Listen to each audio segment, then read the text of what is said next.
Welcome to Warrior Class, where the teachers whip ass and you will too if you pass. Uh, this is the Preventing and Handling Workplace Violence episode. We're waiting for Belay and Ominiki to come on in. Uh, Having technical difficulties because this sign in thing is really getting to me. Uh, it says I got to tell my Jared has to approve the computer uh, to make sure it's not a hacker or some shit and excuse me stuff. And well, it's hard to reach Jared when he's doing the other show, and I don't think he fully understands what I'm talking about when it's uh, these problems. Um, so I hope some of you all are in the chat. Let me see. Yeah, you all are here. McClubbin, Rouse Pasta Sauce, Librarian, Herschel D, Emmanuel Briggs, Peace, DMS, peace everybody. We're going to get into it in just a minute. I don't know what happened because Belay was supposed to do a news piece. So we're about to find out shortly. Bear with me.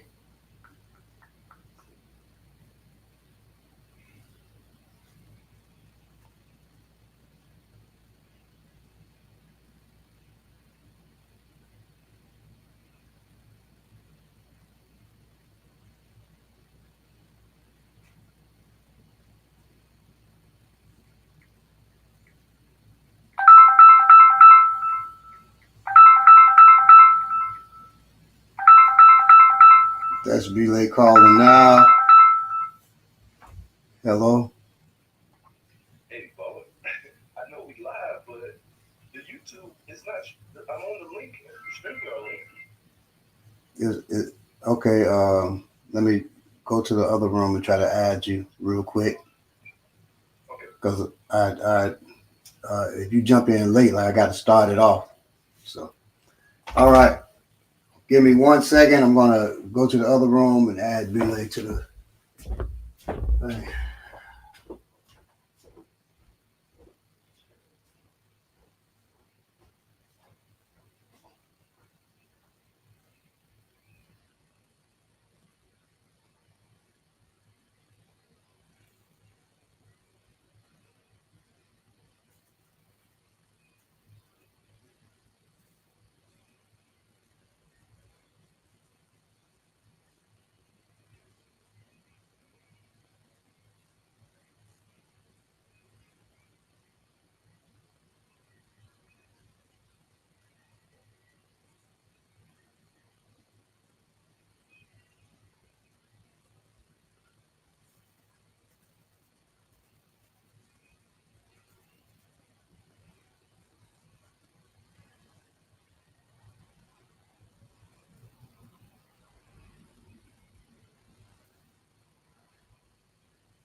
I did it twice.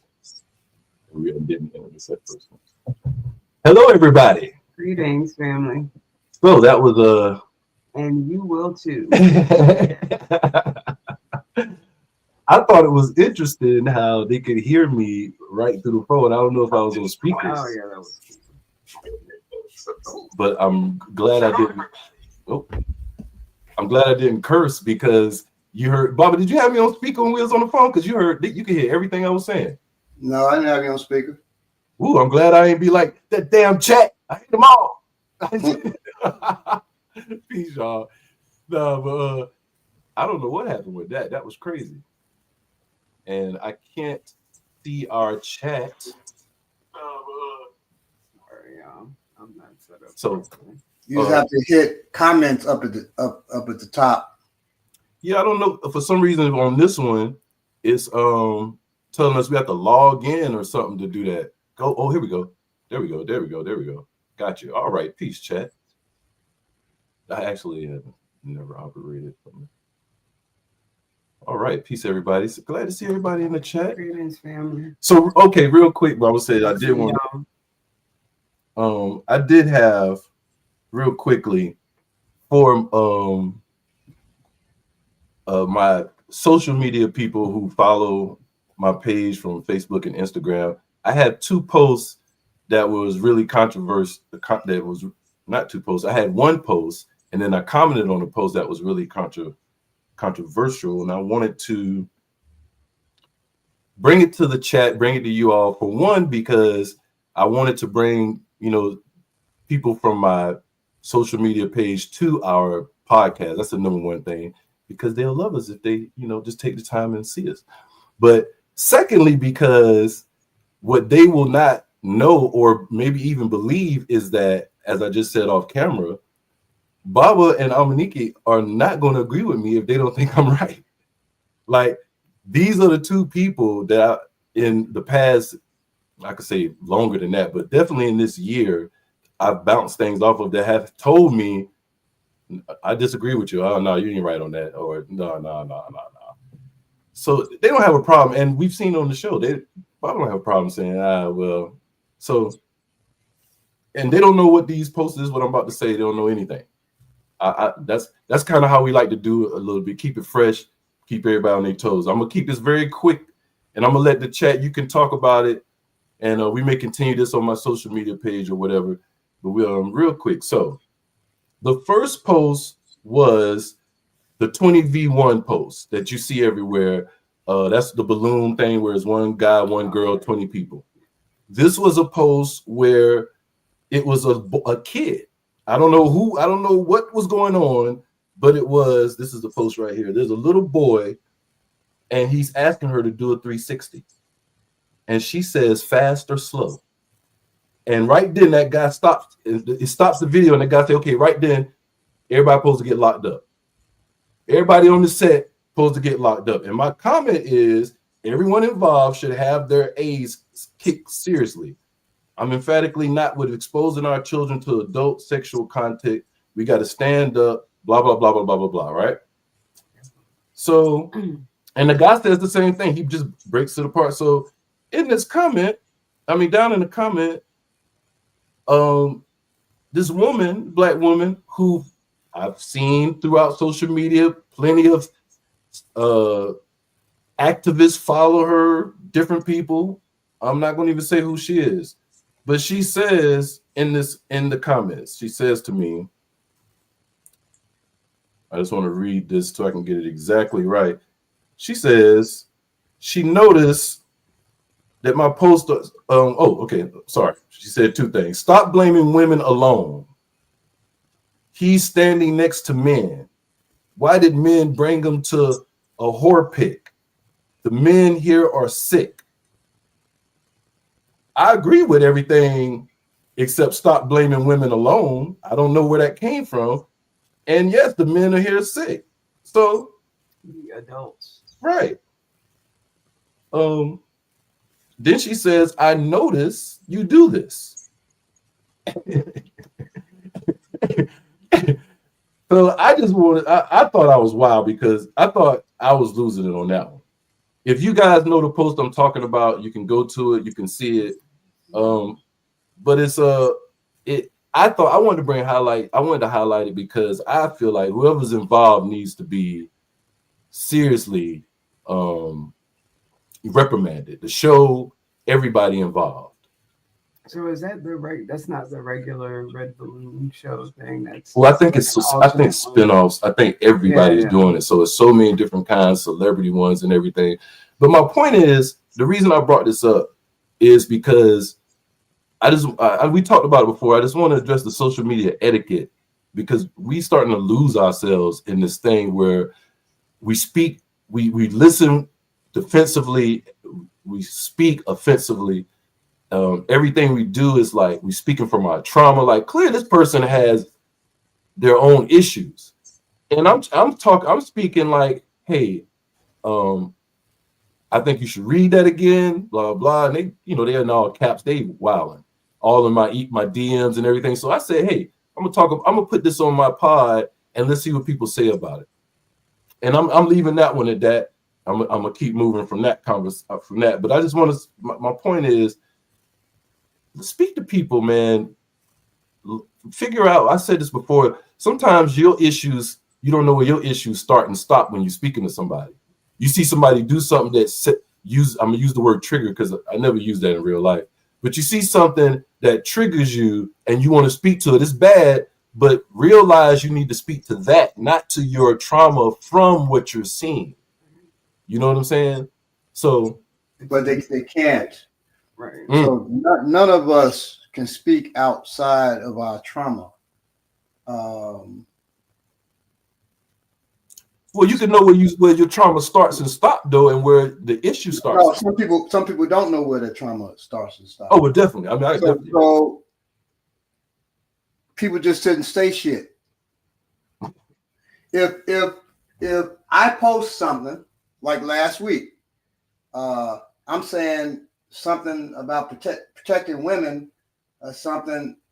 I said the woman, got a head busted in a fight, and I know about the transsexual who busted the woman's head. I wasn't even talking about her. And the person, oh, I see this is transphobia and all that. Yeah, that's their trauma speaking. Good point. Good point. They shouldn't have said shit because you can choose now not to say anything. Yeah, well, whether you have trauma or not. If you say, well, I'm gonna say this, so and so, what you should do is stop and think, is that person saying what I think they're saying? Then that will point out to you whether you maybe have some trauma that you don't realize or whatever, right? That's a good point. If somebody's talking about martial arts and they say, damn, I hate capoeira and the people who do it, and I'll be like, you talking about African martial arts? I sound like a nut. Right. And that's because if I had some trauma with that, some doubts in the African martial arts, it may come out. Well, I'd stop and think, shit, should I say anything? Because I'm pissed. Should I say anything? I'm pissed. No, when you're pissed off, don't say nothing on the internet. Don't say it. Because I'm going to say something back. Right. Whether if you're right, I'm gonna say, well, you're right, I was off. If you're wrong, I'm going to say it. And there are many people like me who are going to say it. I don't care what your trauma is. I don't care. I'm not concerning myself with your trauma. I'm making a statement on this thing. Right, what is true.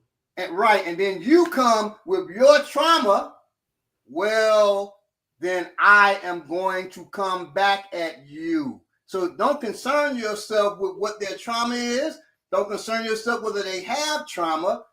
You people, including myself, if I know I'm pissed off about something online, I just try not to say anything because it is speaking to some trauma I have, obviously. Yeah, well, Bob, that though I think is at least someone who is partially in the healing process. At least they can assess whether or not they are, saying the right thing or whether or not they should be quiet. But there's people who are not even close to being even at the beginning of the healing process. And you got to deal with them. You got to, and I believe in cutting them. I cut them deep. Because I don't know if this is an op. I don't know if it's just a person with trauma. I don't know. So I'm cutting them deep. Hey, yo, I just got to say to y'all, I'm going to tell you how how good and Bobby is with this right here. When he was just speaking just now, I guarantee you, he was speaking generally, but he was also just now. I feel like he was speaking to me in a way, like when Baba says the way Baba give you something. It's a little piece in there for everybody. You know what I'm saying? Yeah. I mean, because everybody take that. Me too. I definitely will jump on social media. Well, I do it a lot less now. And you know what I'm saying, vent my flesh, not on somebody else's post, but my own. I may jump on there and say something. And sometimes I might delete it. Sometimes I might never send it. I'm getting a little bit better with that. So I can take from that too. I think a lot of people do that though. Yeah. Like you end up typing a response to something that someone says, and then you realize like, what am I doing? Right. And then you just erase it and move on with your day. Then social outrage. Now, Emmanuel Briggs, what he said is true. She sounds like one of those gender bangers, men or women who always look at things from a battle of the sexes perspective. Oh Right. yeah, and Absolutely. And we get that all the time. Yes, we had someone like that in the chat a few weeks ago.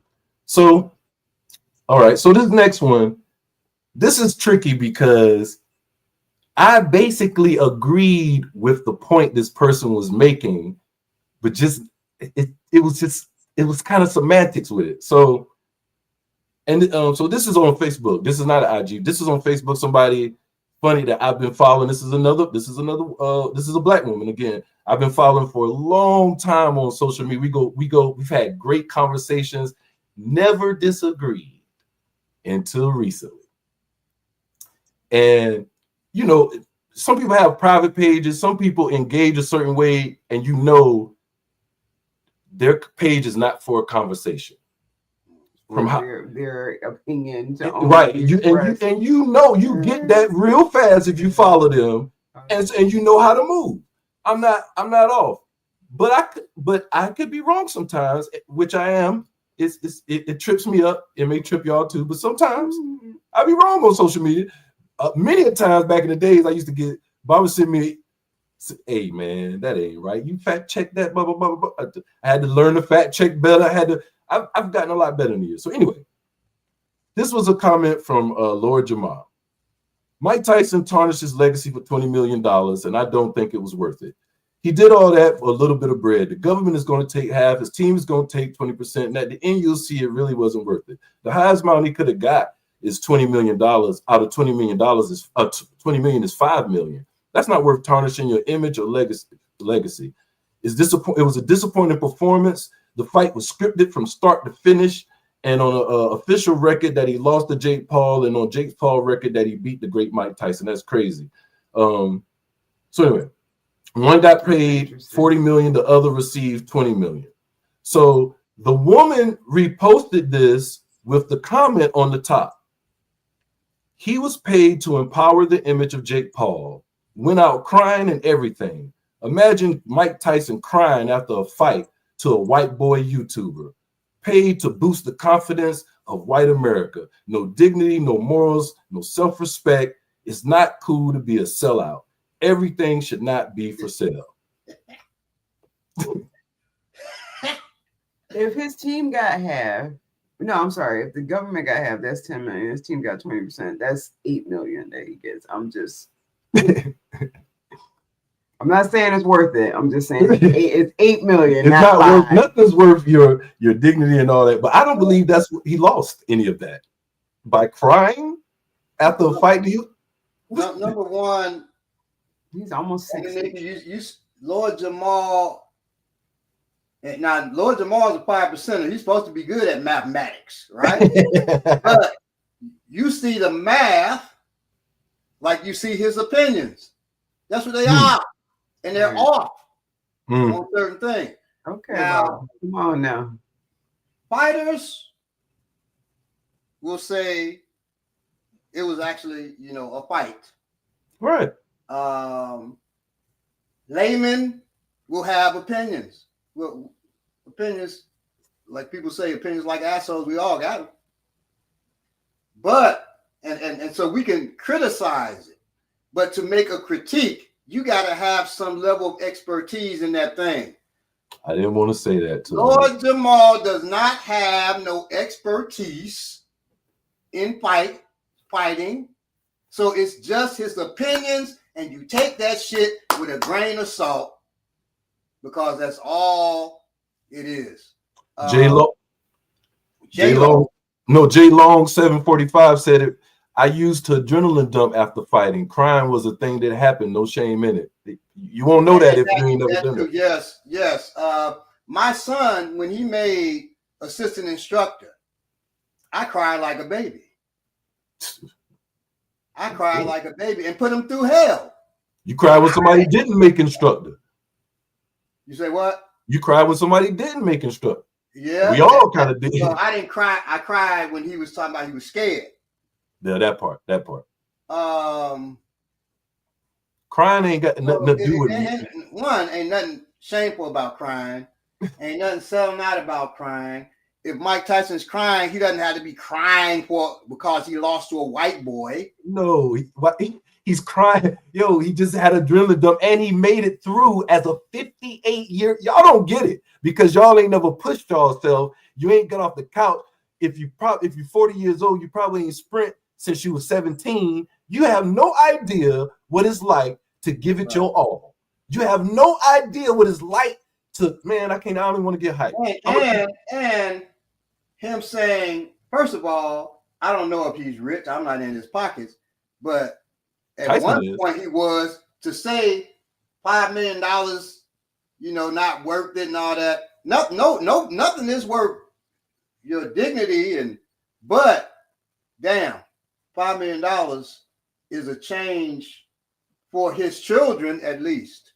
Right, it changed my life. But the point is, he got the biggest, best-selling weed farm in America. I don't know if y'all realize that Tyson ain't going broke no time soon. He got bread. He's not fighting and tearing his body up and pushing himself and running, training 7 hours. You can't train 7 hours for one day. He's doing it for 6 months. You don't do that to yourself. But y'all are tripping. But anyway, so because this person, somebody said, isn't Lord Jamar a flat earther? Yeah. So I mean, come on. I only take him so seriously anyway. So it wasn't even. Go ahead. I'm just reading It wasn't even about Lord Jamal. Really, it was about what she was saying because she has, a page. All the so-called conscious folks on her page. It's interesting too. She's kind of feeding into the trope of men not being able to cry. Who is this? I mean, the woman. Name, but is somebody known? Yeah, she's known on social media. I don't know her in real life. So, and she's beautiful. So no one's disagreeing with her. And I said that. I told her that. I said it. You're not going to find men disagreeing with a beautiful black woman on social media like that.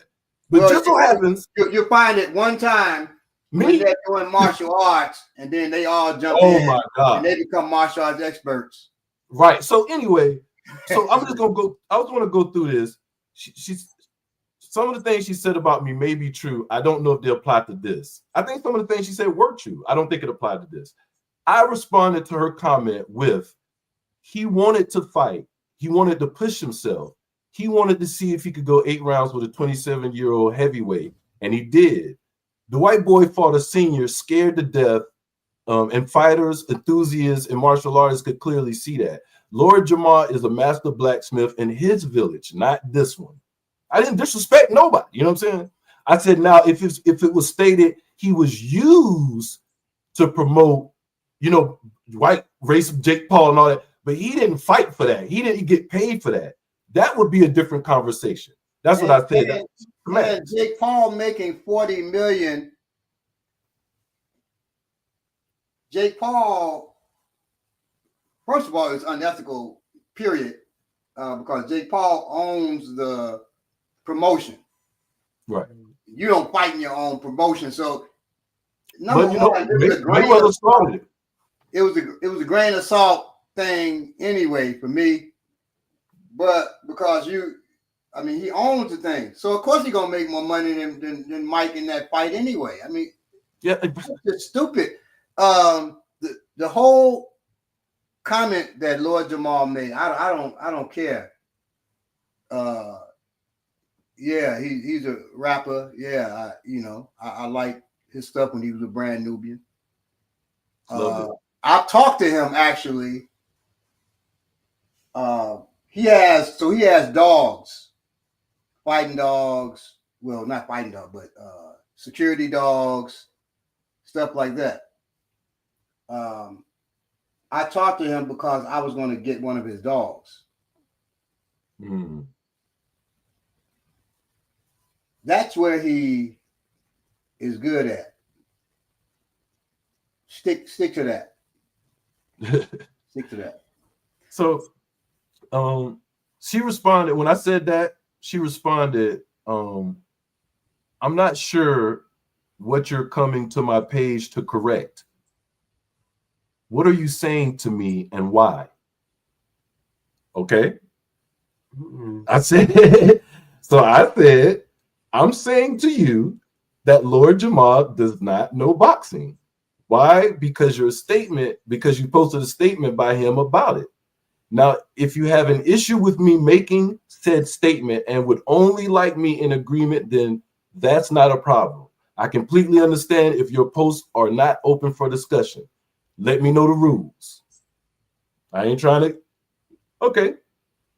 A guy came through. This is what the post is, but this is what I'm getting to. A guy came out. A guy came and said, and commented. He said, Baba Neely Fuller said it best. If you don't understand racism, white inferiority, everything else will confuse you. So then she said, definitely, his books are mandatory. So I said, hey, if you saying that under my comment, you must be aiming that at me. I said, I noticed you did. So I'm noticing your need to insult me to defend. I don't feel the need to defend my consciousness. I hope we're all volunteering, mentoring, and building our community. I do feel the need to address how you felt the need to disrespect another Black person to support another Black person. I said, but anyway, I said, I'm trying to find what I said. Excuse me, y'all. The rest of it, to show support. I guess that's the end of it. To show support for another Black person. And then she said, well, you don't need to defend yourself, but you had to come back and say blah, blah. Anyway, she said, you seem to be off and out of control. And, I'm not going to go to, we don't spend 30 minutes on this. But after that, I told her, I said, hey, I'm going to talk about this on Facebook because I don't see where I'm so crazy with this. I understand he could have been used as that, but as a person that's into, boxing and fighting, you can look, and as a martial artist, you looking at it, you can see he gave it all his first round, and then second round, he was out. His knee was hurt. He couldn't throw punches. He wanted to fight. He trained hard. Yes, in the contract, there was things you can't do. In contracts, professional contracts, they try to throw stuff in there to catch people now all the time. They try to make you drop weight, this, that, and the third. So he's always had that kind of stuff in there. So yeah, you can't throw a knockout punch or uppercut to the 8th round. He ain't trying to throw one, period. So yeah, I don't want to take too much time if I'm not giving this a lot of justice. One of the I just Googled Lord Jamal's net worth and it said it was 1.5 million. He should try and get a fight with Jake Paul. Yeah. The Quest said rig sports, rig news, rig events, rig music. You just do not understand the way the world works. Oh yeah, for sure. I was gonna say McClubbin said none of these people sound like they were interacting with you in good faith, Belay. Energy vampires. That I agree with most definitely. That's what I said. Thank you for saying that, because that reminded me of the rest of the comment that I cut off. I said, you disrespecting another Black man to show support for another one. I said that right now, the only person in bad character is you because you just jumped in, right? And then right after I said that, she jumped in. She had to jump in and say, "It's her bitch." Like, oh, you didn't. It's just a bunch of foolishness, man. And what did she say? Okay, let me find it. I got to go ahead and find it now because we got real quick. We are listening with bated breath. Okay. And rapt attention. Show support. All right. Mm-mm. So I said that no. Oh man, sorry. It's not the person who I think someone named. I can't remember, but it's not that person. I don't know either one of them, but I'm looking. Peterson and a few other Negroes I can name. Okay. That one. Oh, Jesse Peterson. I don't know that one. You know Jesse Peterson. Oh, I think I do know. I love white folk. Yeah. He's like Uncle Ruckus. Without the eye. Yeah, he's terrible. Okay, so she said, don't feel the need to defend your consciousness, but you wrote a whole passive-aggressive essay to defend your consciousness. Your ego is really that big? Wow. Like the guy just said, I didn't know Neely Fuller, I don't know racism. And I'm like, yo, why are you saying that to me? What does that have to do with? And I guess, so I'm like, yo, that's crazy. I said, if that's what you think, cool. I'm clearly addressing something else, but control that narrative if you like. I'm who I say I am. Could you highlight exactly where I did that? So it's okay for that brother to passively aggressively state that I clearly don't understand racism or read a master teacher simply because I disagree with Lord Jamar and your take on Mike Tyson. Do you think that was fair to do? Is what you're doing now in good character? If you're no longer defending, what are we doing right now? I could easily assume and paint the picture that your ego is so unchecked and out of control that even though my comment is directed to this guy, you felt the need to attempt to assault me and further disrespect me further. But I don't move like that. Of course, I just said it, so I do move like that. All this because I disagree and made sense. I don't get it. Wow. We've been Facebook friends forever, had constant convos. I disagree on a topic that happens to be my wheelhouse, and now I'm a dumb egomaniac. And so that was pretty much it. The guy came back and defended his statement. He said, I'm truly only responding to give me a chance to call blank beautiful. Exactly. You're only on here simping. You're only in here doing all of this to get next to a beautiful woman. So I'm not even going to go through what all he said. On the internet. Right, on the internet. You know what I'm saying? Those are the definition of incel. Right. So, exactly. So I'm going to leave it at there. It was a lot more said. If you find it, you can go to my page on social media and find it or contact me. I'll show it. I'll put it on there. But I don't want to say her name on there. I asked her. I told her I was putting it on there and I would take her name out if she wanted to. She didn't respond to that, but she did respond back. So I could say her name. She didn't say I could not do that, but I am not going to do that. Leah Big says, to be honest, some women can be nasty toward men, weaponizing their gender against men, and lean on the false trope that all men are misogynist, which we all know is BS.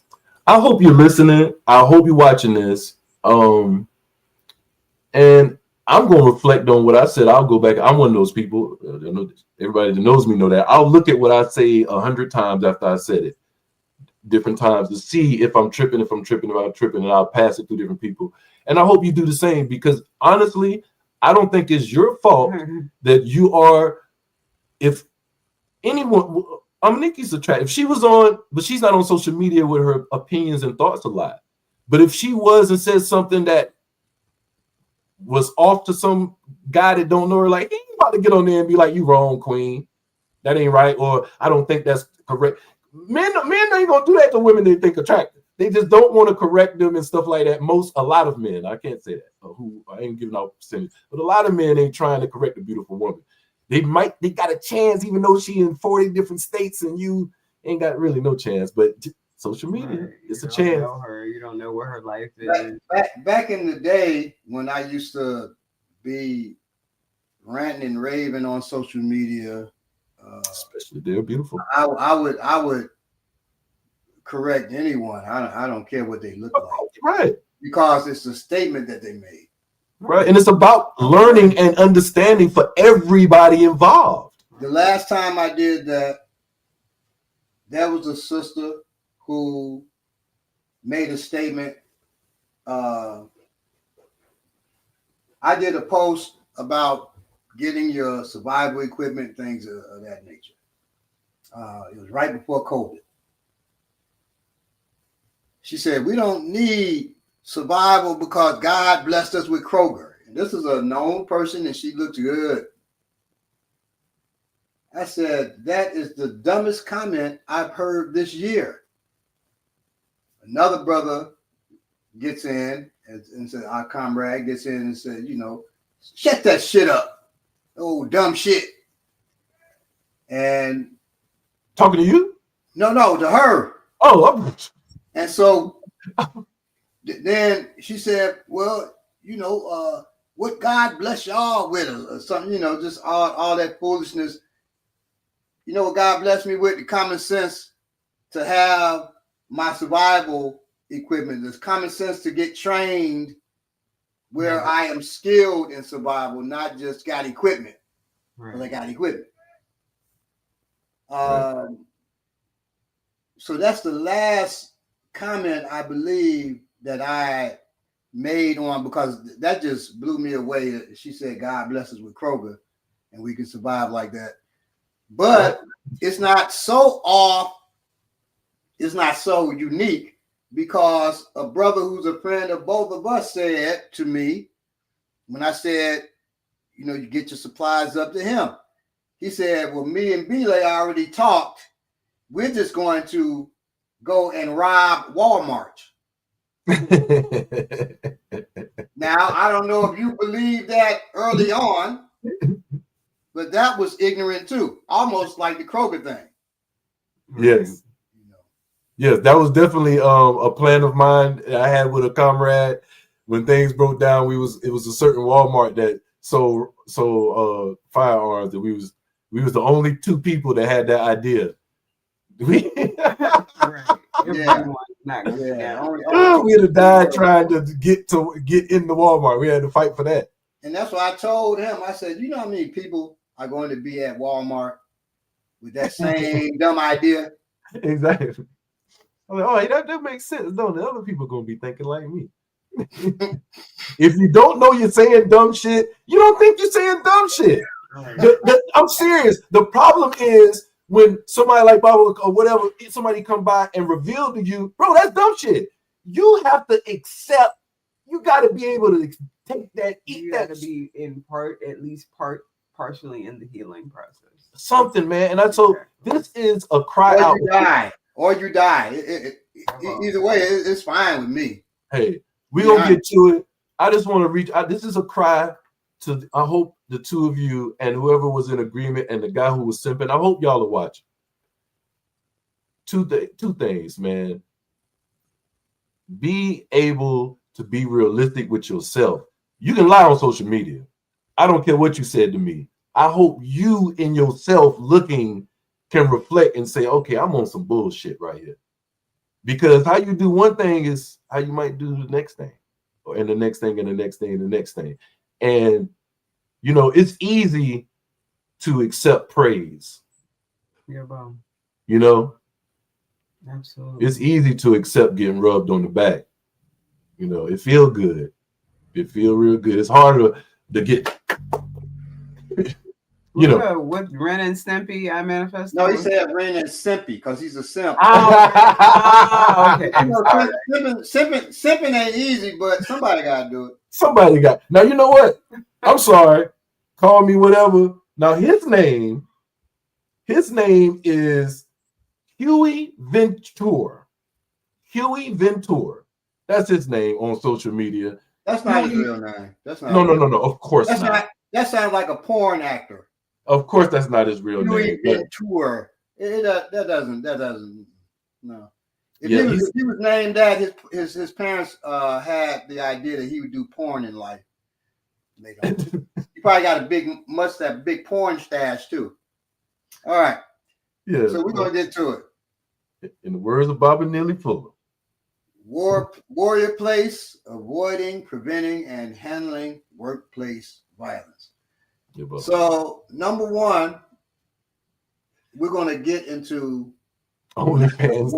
We're going to get into the workplace. Many people on here may not work any longer for anyone, but workplace violence could also be your business, your place of business, and their violence comes, or it could be just an organization you're part of, and violence visit you there. Right. You could be going to somebody else's workplace. That's true. Yeah, that too. Yeah, no, I especially appreciate it, Baba, because I do still work outside the home in places. Real quick, Baba, was this inspired by I just saw on the Breakfast Club, they said a dude shot an employee 7 times.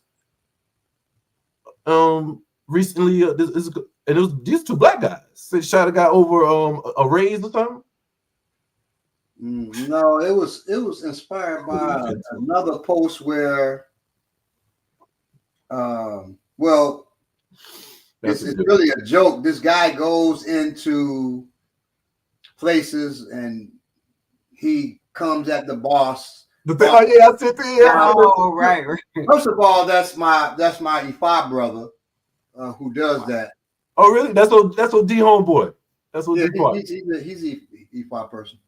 Oh, that's wow. Yeah, if you look closely, you can see his E-Day on. Wow. But he goes into the places and he attacks the boss. And so what made me think about it is, what if the boss starts attacking him? Right. Physically. You thought about what you do.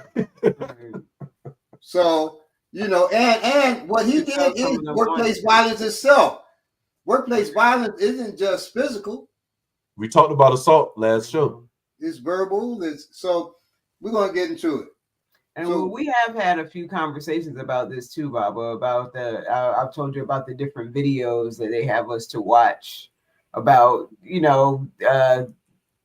violence and oh my goodness. Yeah, and they're always terrible. The advice is the worst. So thank you.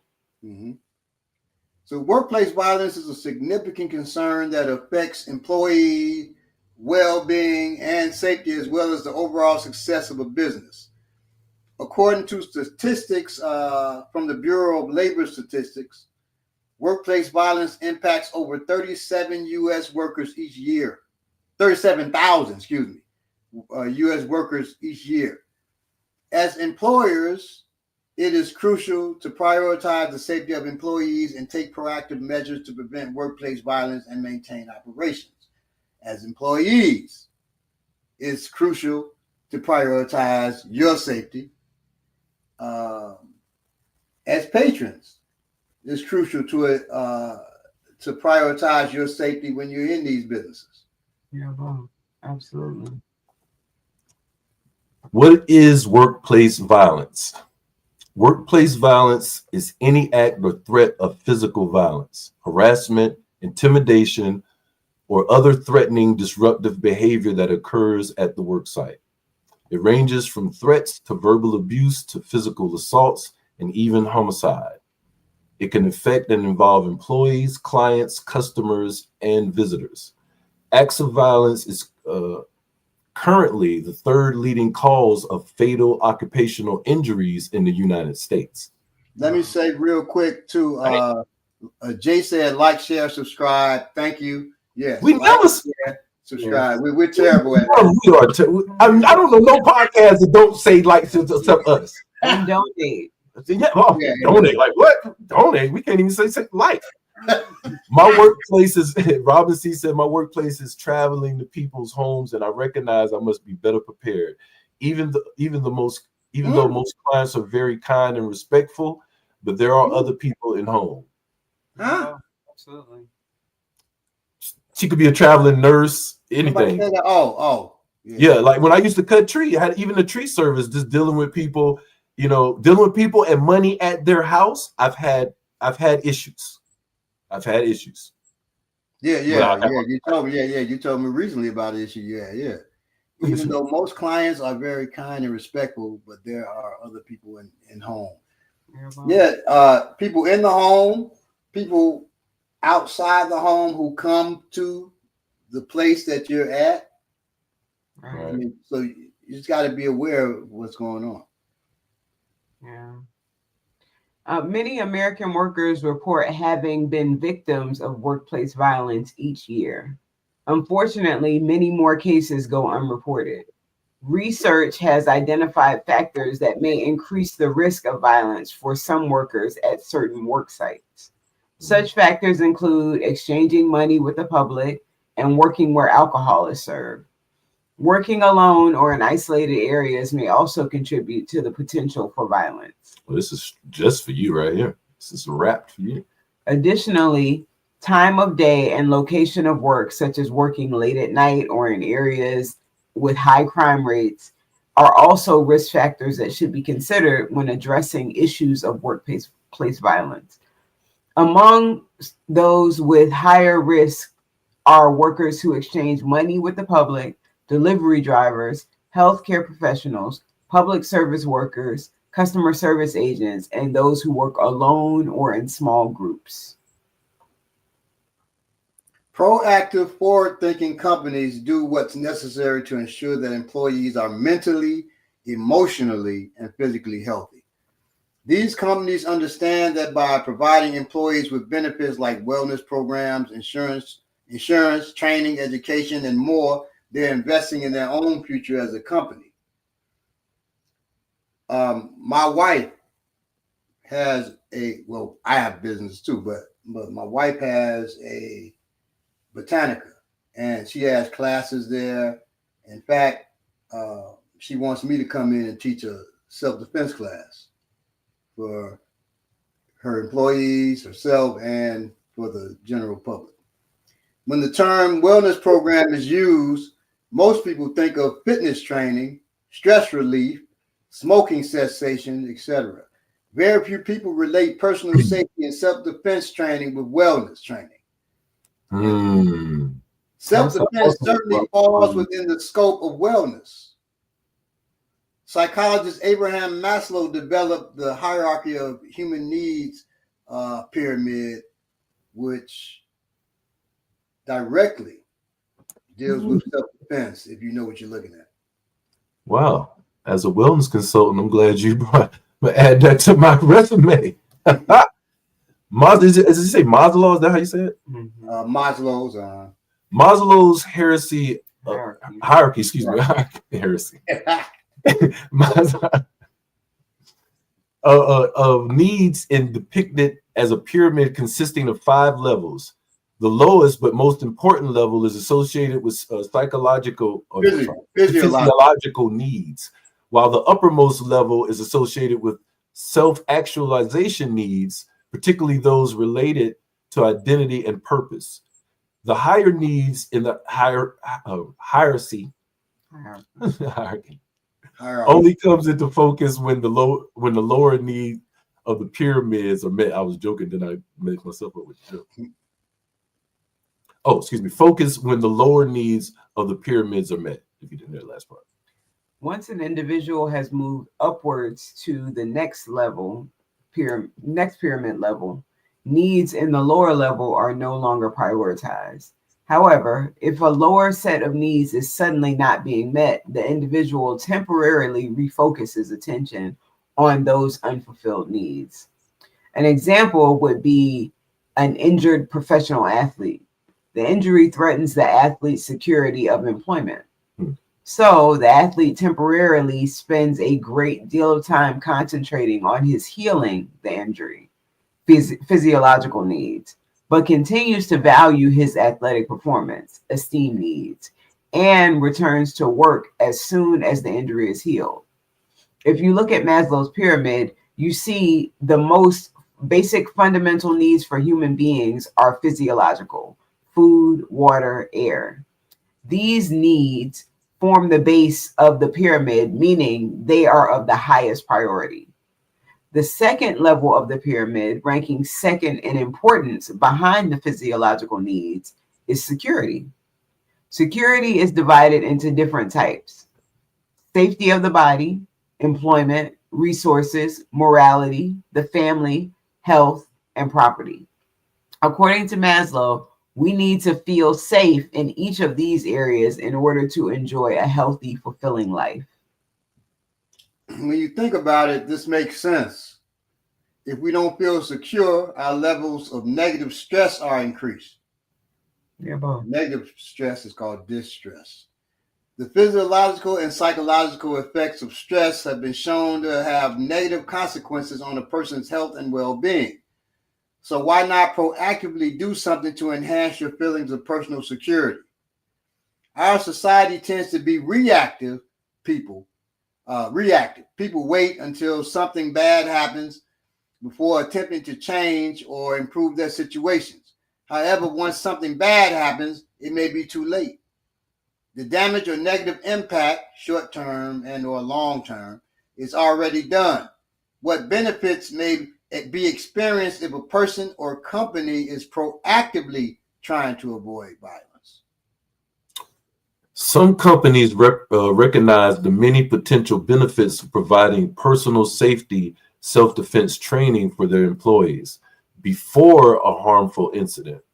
This training can range anywhere from brief lectures, seminars on enhancing awareness with no physical training at all, to full-blown programs that include awareness training along with comprehensive training in specific and necessary physical self-defense skills. Companies need to see the short and long-term value in providing important life-saving skills for their employees. Other than the primary benefit of teaching employees how to avoid, deal with, and or physically defend themselves against a physical attack, there are very significant reasons why a company might want to offer such a program. Here are some of the great reasons to include personal protection training. 1, self-defense training can prevent workplace violence before it even happens. Workplace violence is growing at an alarming rate. However, it has been proven that in a situation where an aggressor might sustain an injury himself by initiating a violent attack, he avoids such actions altogether. Imagine the cost a company could incur after dealing with the aftermath of an act of violence in the workplace. A small investment of time and money in quality self-defense training today can prevent catastrophic losses in the future, losses that can literally cripple a company. This is number 2. Employees who are capable of protecting themselves are more confident, which directly affects their level of performance and their leadership potential. And it's funny that they recognize that when it comes to exercise, that's a big thing now, but they haven't taken it as far as actual self-protection training. Untrained individuals tend to avoid situations where they are required to be open to a new situation and people. Self-defense training helps to build confidence, increase self-esteem, and a greater sense of leadership presence. Confident people tend to be more able to overcome obstacles and get the job done. People who feel safer are less prone to the debilitating effects of stress, which is the number one factor in many illnesses and a leading cause of on-the-job accidents. The increased confidence coupled with an increased sense of calm can mean a long-term cost savings for an employer. Less stress means less stress-related illnesses, less lost time due to illness, fewer accidents, and higher productivity. Without the burden of stress-related paralysis, you are more energetic, quick thinking, and relaxed, making you more productive members of your organizations. Self-defense training improves creative problem-solving skills. Self-defense training can help you learn to creatively overcome obstacles to success. This type of training can develop and or improve problem-solving abilities, creativity, and outside-the-box thinking. Our manifesto said I had a manager that sent only me on impossible amounts of files to complete. Everyone would finish before me when approached claimed it was an accident. And Jay said, all my fellow workers with apart from 2 out of about 40, so 3 of us practice martial arts to let off steam from the violent toxicity of our workplace. Everybody else uses drinks and drugs. That's about right. Wow. And I manifested said, I need a group like y'all. I know that's right. Get with a group, Mike. So besides the obvious enhancements of personal safeties, self-defense training, if properly structured and implemented, offers many benefits that can elevate the quality of life on both a personal and professional level. This is why you need African martial arts. Yeah. Here's a partial list of obvious benefits. Help families get closer through physical and emotional interaction required in learning to deal with conflict. Develops a greater sense of balance and fine motor skills. Increases self-confidence and self-control. Creates a new level of respect for others. Teaches that's a slick one that people don't realize either. Teaches goal setting and improves organizational and leadership skills. Develops assertiveness while reducing aggressiveness. Promotes a higher level of mental, what is happening around you, emotional, what state your emotions in what state of emotions are those with whom you are interacting, environmental, which is aware of your surroundings, and physical awareness in everyday work and social lives and interactions. You learn to recognize, handle, and manage fear in all aspects of life. It teaches quick decision making. You learn to check your ego and let go of your pride. You learn to have grace under pressure and develop greater concentration abilities. The funny thing about these things is the people that are on the outside expect some of these stuff to be the opposite. And it's because they don't do it that they expect your ego to be unchecked now. They don't expect you to respect people because you just that and the third. But I just want to speak to that. The reason one reason it creates a new level of respect for people, because one thing you see is, and I can go back before I ever knew African martial arts. This is just talking about self-defense training, but with African martial arts is just on a higher level. But the first time I went into a JKD class and I seen the scrawny white boy that could do amazing things. You know what I'm saying? I was like, damn, if I saw him in the street, I wouldn't think, even wrestling, when you see like a great wrestler, you like, yo, on the street, if I don't two-piece him fast, he's going to fuck me up. And like, you get that respect when you interact with any that physicalness. You gain respect for people because you realize that person you think may be too elderly, the person you think might be too big, to whatever. You learn to not underestimate people. Yeah, bro. So I just wanted to speak to that because people get it so backwards. I don't. But anyway. Now let's identify the components that should be included in a comprehensive quality training program for your job or organization. It must include 2 major subject areas: awareness training, which involves mental, emotional, environmental, and physical. It's from all of those aspects, and physical skills training. Simple, practical, realistic, effective methods and skills. A comprehensive awareness training program covers mental, emotional, environmental, and physical awareness. Mental awareness is knowing what is going on around you. This type of awareness is necessary in order for us to be able to proficiently use other types of awareness. It provides you with the ability to interpret and analyze input from your emotional, environmental, and physical awareness. Mental awareness helps us make quicker and better decisions for actions. Emotional awareness.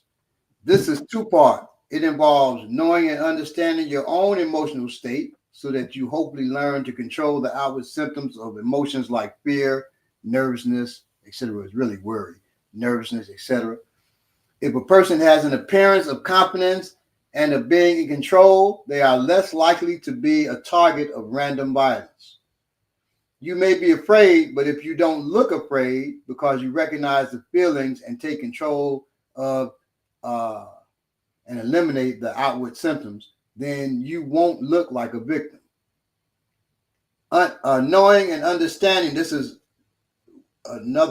part 2 of emotional awareness. Knowing and understanding the emotional state of those with whom you are interacting. If you learn to recognize the outward symptoms of another person's emotional state, then you will be able to interact with them in a more positive way. For example, if you see that someone you are having a discussion with is getting angry, then you can begin to take the action necessary to diffuse the conflict. Environmental awareness. Knowing and understanding the physical environment you are functioning in at all times. Are you in a dark alley, a high crime area, among a rowdy crowd, in a room with one exit, which you should, I won't say never be in, but damn, you should try not to be in a room with only one exit. Okay.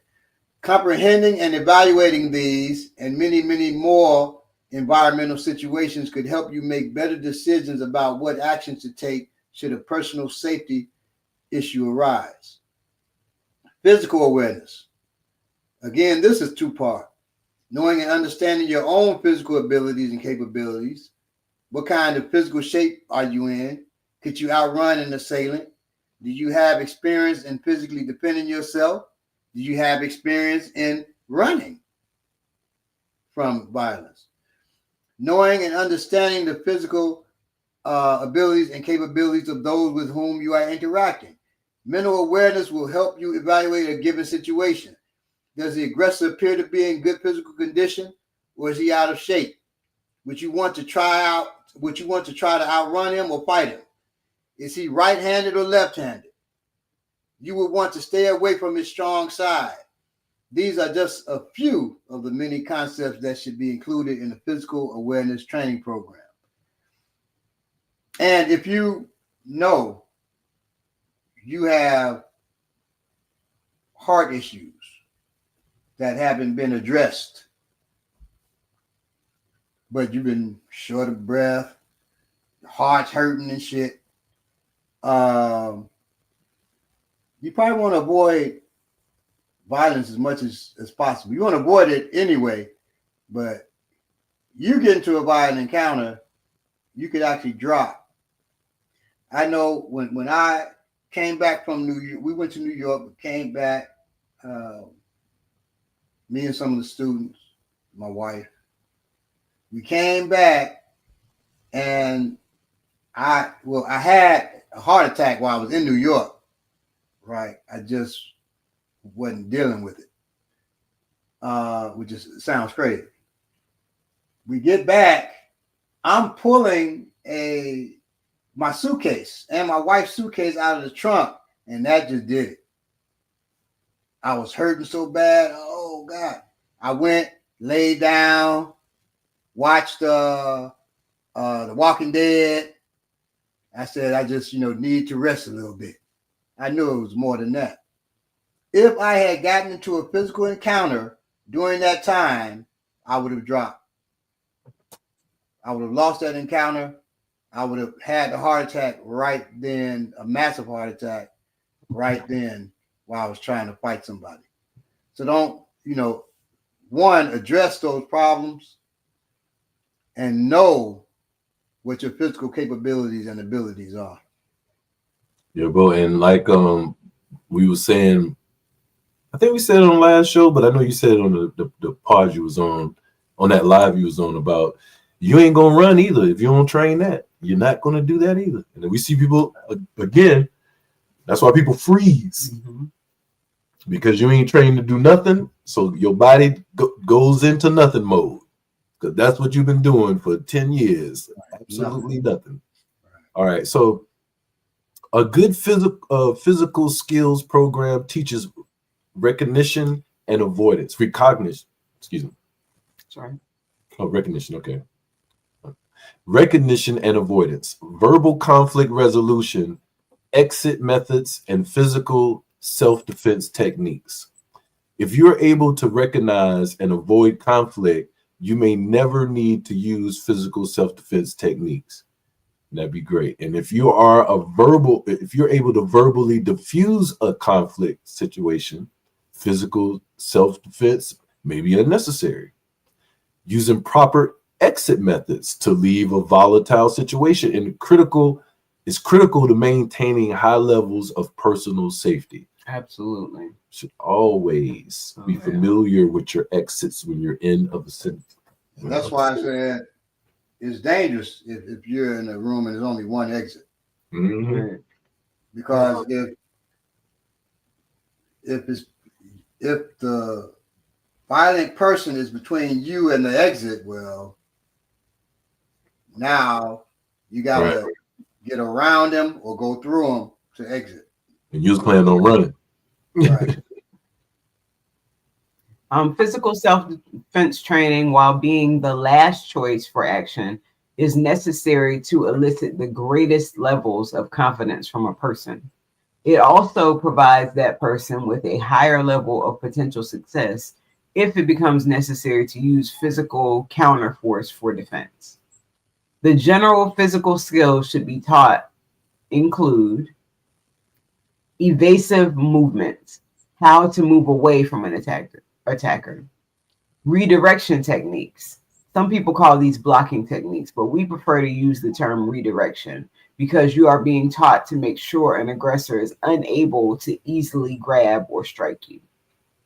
Striking techniques, including how execute strikes properly to maximum power, speed, and accuracy. What? Learn about all the parts of the body that can be used as a weapon to strike with, and where. Target areas for the various strikes. Escape techniques, how to get out of and move away from different types of grabs and holds. Self-defense against weapons. Ground fighting. What if an assailant gets you to the ground, which is a huge one. If your training should also include environmental specific considerations in what environment of the workplace might you need to perform self-defense actions. A small room, an elevator, an airplane cabin, a car. So those you should take into consideration. How to exit after physical self-defense actions. Don't just turn and run. No, you got to roll and then run. Yeah. Some folks roll and then. I'm sorry. Or you may have to stop, drop, and roll. No, that's real. And then run. Recognize what you carry every day that can be used as weapons for self-defense and how to use these objects. That includes tools that are called weapons. I keep my little stubby hammer with me, in case I gotta knock some nails in some wood and knock some heads. Okay, so I keep this stubby hammer on me at all times. You should. I keep, of course, tools that I thought of as weapons as well. You should look at your environment, see what's around.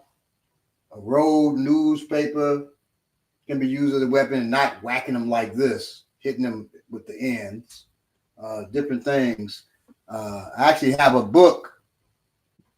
It's only if it was a book that had you improvised or something with. Yeah, I have a book called Never Unarmed that deals with that. Keys on the keychain, as long as they're on the chain and you use them to whip with and things of that nature, but don't go Wolverine on them and put the keys between your fingers, please. Would you call the big? I'm making this up on the fly. Would the main three tools be stick, knife, and gun? Yes. Those are the main three you should familiar. If you want to be familiar with three of the most effective tools, because if only there was a book. If only there was a book that just focused on the big three. What would it be named? Yeah, What is victory again? SKG. Stick, knife, and gun. Yeah. SKG, stick, knife, gun. Yeah. That would be a great name for a book. Yeah. SKG. It sounds kind of gangster. SKG. You know what I'm saying? With the SKG click. That's all. There's a book, ladies and gentlemen, SKG. Where would one get such a book? By Balaguno Jatati on Amazon. You can get that book. I suggest you do. Again, because it's general. When you say stick, you got to think. You grab different things, it becomes a stick. You use it as a stick. That's a part of improvised weapons right there. You want to be able to grab something and know how to work it. You don't have to look at it and think how to do. You know what I mean? So anyway, and I was just joking with the road thing, man. I just think that's fine. I'm sorry. That's not the jab on anybody, the effectiveness of anyone's technique. So a good program also educates participants on legal liability issues related to self-defense. Didn't tell you to say fuck it. No, I'm just kidding. Each state may have different laws. You should know them. And individuals should be familiar with what is allowed in the way of self-defense. For example, pepper spray is illegal to carry in some states. Did you know that? You should know. Preventing workplace violence is an imperative responsibility for employers. By implementing preventive measures such as comprehensive policies, training programs, effective reporting systems, security measures, regular risk assessments, communication channels, and maintain a healthy work environment, organizations can significantly reduce the risk of workplace violence. It is vital to continuously evaluate and improve preventive strategies to ensure the ongoing safety and well-being of employees. Together, we can create workplaces where employees feel protected, respected, and can thrive without the fear of violence. By prioritizing safe environments, employers demonstrate their commitment to employee well-being and create a foundation for harmonious and productive workplace. For a harmonious and productive workplace. Hold on just a second. Ide, can you bring me some keys, please? Why not do the Wolverine with the keys? All right. So I'm about to. That's why I want the keys to show you why we don't do the Wolverine. So much of our self-defense education and training focuses on what happens during a physical altercation. Rarely, though, do instructors who are showing their clients and students how to win a violent encounter or survive sexual violence even mention what to do when the violence has ended, which, in my opinion, is negligent. You shouldn't be teaching self-protection without talking about the potential issues that can arise after the event, whether physical, psychological, or emotional is over. No matter what type of violence you are facing, there's always an aftermath. And we need you to understand what to do and what it looks like after the violent encounter is over. Now, keys. Of course, you do a great. Bubba does a great job of that too. He bought me one key. This key in here, if I really punch, it's going to get slipped down into my hand. That's number one. It can be pushed against, and if I had another one here and here, that can be pushed against my hand and my fingers crushed. That's another why we don't use it. At best, you can rake with it, but we have to be so close. Right. Rake. I mean, shit. So, but yeah, this as a Wolverine thing, let me see if I can find another key to go in here. That isn't stable enough. Yeah, if you punch wrong with that and hard and wrong and be off a little bit, like you say, you crush your own fingers. Yeah, you're gonna crunch your fingers. You're gonna cut your fingers. In fact, I would suggest getting you can get a pillow or two pillows. Take a key in your finger and really whack that and see what happens.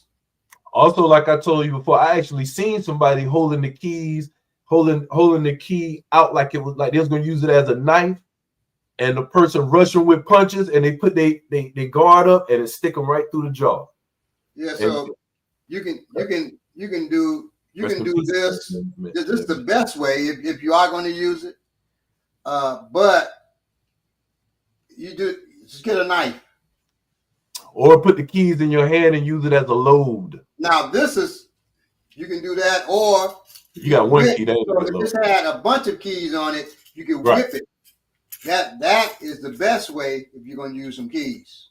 The big janitor ring, you bust somebody upside the head with that. I used to carry one of them janitor style rings on my waist, and that well, it was really it was really connected with 550 paracord, and I could, I'd be just walking down the street, just swinging my keys.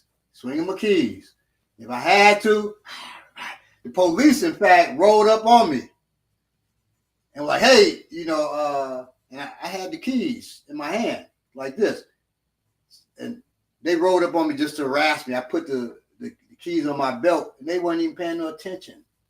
Right.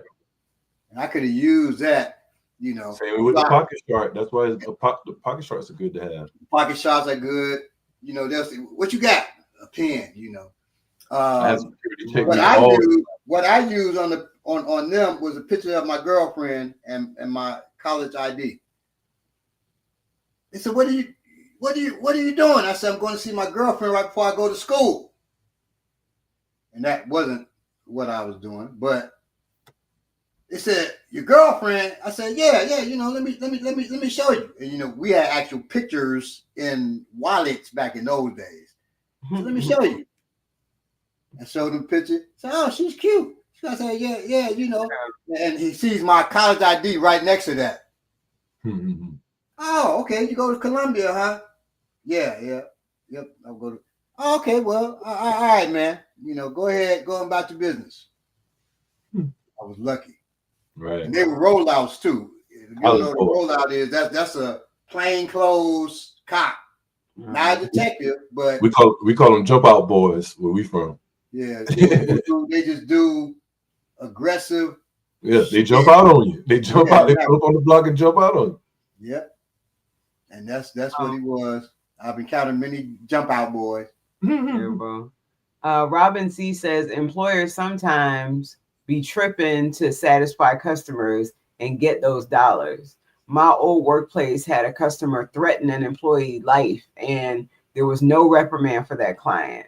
Let him come back. So they let him keep coming back into the business.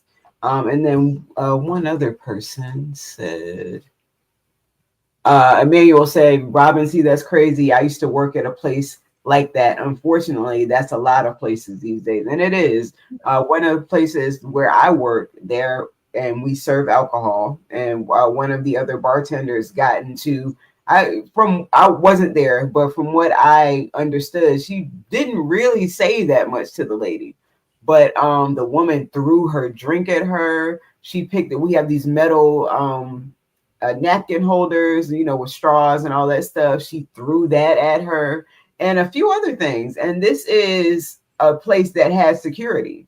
But I guess the security we found out is not for us, because there was a security guard, they say, standing nearby, and he did nothing to the woman. They didn't grab her. They didn't escort her from the building or anything like that. So I understand exactly what you mean. And that's all the more reason that we have to be learning what we're going to do and strategizing what we're going to do when something happens in our workplace. Well, y'all know the guy who was the teacher at my daughter's school when she was going to high school, public school, and what he was doing.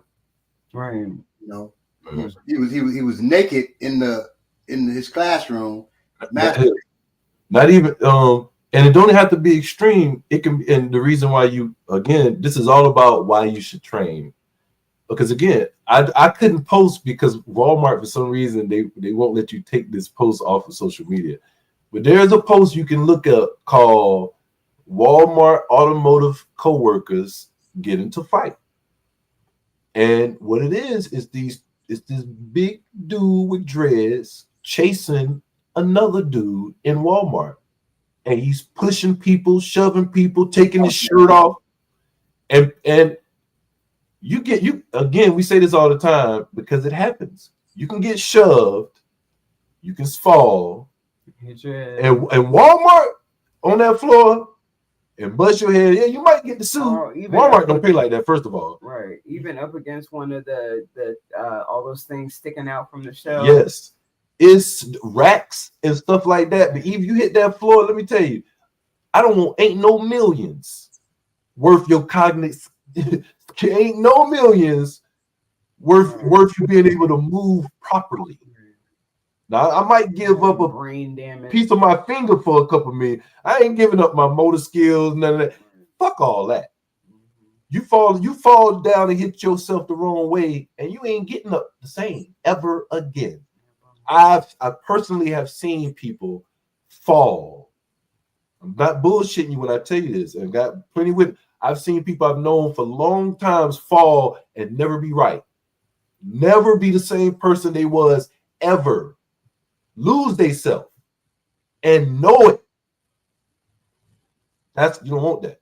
I'm just saying because people like to play with falling and don't think it's a big deal and pushing and shoving and all that is serious. That's why self-protection and all that is serious. Belay, again, for people in the back, I've done personal injury work. Everything you could not get. Everything you cannot to get injured. Never. Okay, I get what you're saying. Do everything you can to not get injured. Okay, right. Do everything you can not to get injured, or someone injuring you. You know, my mother talk about workplace violence. She wasn't at work; she was at church. It's not your fault, Brittany. I can't read. She was at church, which is similar. You know, she was in the church, and a guy just in the church staring at her. Yeah, you told the story. And attacked her. Mm-hmm. He walked past security. Security in the church, they just outside drinking hot chocolate and kicking it up with each other. While that's going on, a person I know who I considered a friend just watched my mother get attacked. Said he would have done something, but he didn't. But and I understood it. He said he would have done something, but he was sitting there like, well, what do I do? Because he's trained to do nothing. And that's training, whether you want to accept it or not. Right. That's his training. You will fall to the level of your training. And the security fell to the level of theirs. They don't know what to do in that situation. Right. And you can't count and you can't count on security, police, or anybody in an emergency situation. What I've seen in emergency situation is police react just like civilians, ducking, hiding, and running. We've seen that on national TV when there's been an active shooter. They letting people get shot up because they scared to go in and do what they was signed up to do. That's what you call lying on the resume for real. You see what I'm saying? Yes, that's why we have the bystander effect, Robin C. All right, Belay. Okay. Look around and make sure that the event is real. Oh, whoa. Did I go? Am I in the right place? No, that's it. Okay. Yeah. Okay, violent encounter. Okay, we were just in a violent encounter. That just happened. All right. Look around and make sure that the event is really over. 40% of reported violent crimes involve multiple people. So we need to make sure that we are out of the tunnel vision that can happen during a high impact event, and take a look around to make sure that the encounter is actually over. Whether it is social violence and their friends jump into it and to help their losing buddy, or is a predatory violence and a partner appears that you were not aware of, you need to know that the event has ended, which in all self-protection is decided by the attackers. Now that we know the event is over, we need to make sure that we are safe. For example, if the event happens in your home, you can stay. The environment of violence is never guaranteed. I'm sorry, I'm going to start over. Now that we know the event is over, we need to make sure that we get safe. For example, if the event happened in your home, you can stay. The environment of violence is never guaranteed, however. So if you are safe, stay where you are. And if you are not, move toward safety immediately. Is that right, Baba? Yeah. Okay. A lot of things. So if you, after the violence happens, you want to be safe. You want to know. Okay, it happened in my living room. Is my living room now safe? Right. Is my person gone? Am I sure they gone? Right. Right. Some people would, just leave out the house. But even if you leave out the house, stay on the porch, doesn't mean you're safe. Right. So you got to know you're safe first. We had, in fact, last week, we had a situation where my wife swore she heard something. I searched the house, I searched down in the basement. I searched, and I went around the perimeter of the house. And I was armed, by the way. So not just me walking around alone, ready to do some karate kicks. No. Look, I was, and I searched the perimeter of the house, searched next door. There was nothing. So I was like, I'm not sure, what you heard. And she said, I'm telling you, I heard somebody speaking, So I made sure, and I stayed up for a little while because I was going to get people out of the house to the cars and perhaps out of here if we had to, out of the driveway. So just know that your house is safe or your apartment is safe or what have you. Okay. Yeah. I just want to say, if you're in the house, if you have a house or wherever you stay, you definitely need to know how you're going to get out in different situations. And after you know it, you got to do it. Again, if you don't train what you do when it's a fire, when it's this, when it's that, and the third, you are going to panic, even if it's just for a minute. But life and death in situations are less than a minute. And you may have needed that half a second that it took you to process. Mm-hmm. So how do I get out of here? It is real. It is very serious. And I just like us to keep that at the forefront. A lot of things can happen in a violent encounter. And with all that's going on that your brain has to deal with, you may not know that you got injured. Mm-hmm. I know that sounds crazy. But a lot of you listening and watching right now have bruises you can't remember getting. And those of us who are always getting into something definitely know that. Don't forget the imaginary. Huh?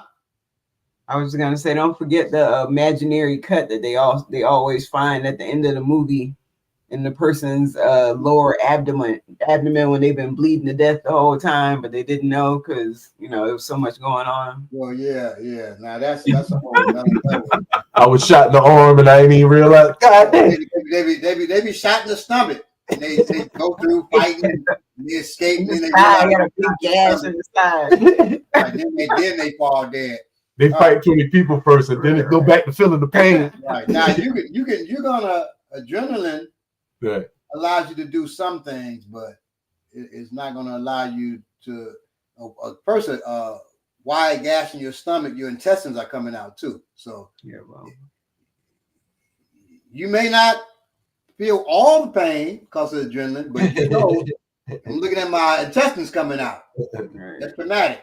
Adrenaline and other stress chemicals are very effective at mitigating pain in these situations. Yes, sir. Hell, when I was cut in the hand I had no idea it happened. I'm talking about cut by a knife, man. So after a self-defense situation has ended, even if you feel amazing, which you might, you need to check yourself, especially if you won. Right. Or if you're running. You need to check yourself for potential injuries you didn't register.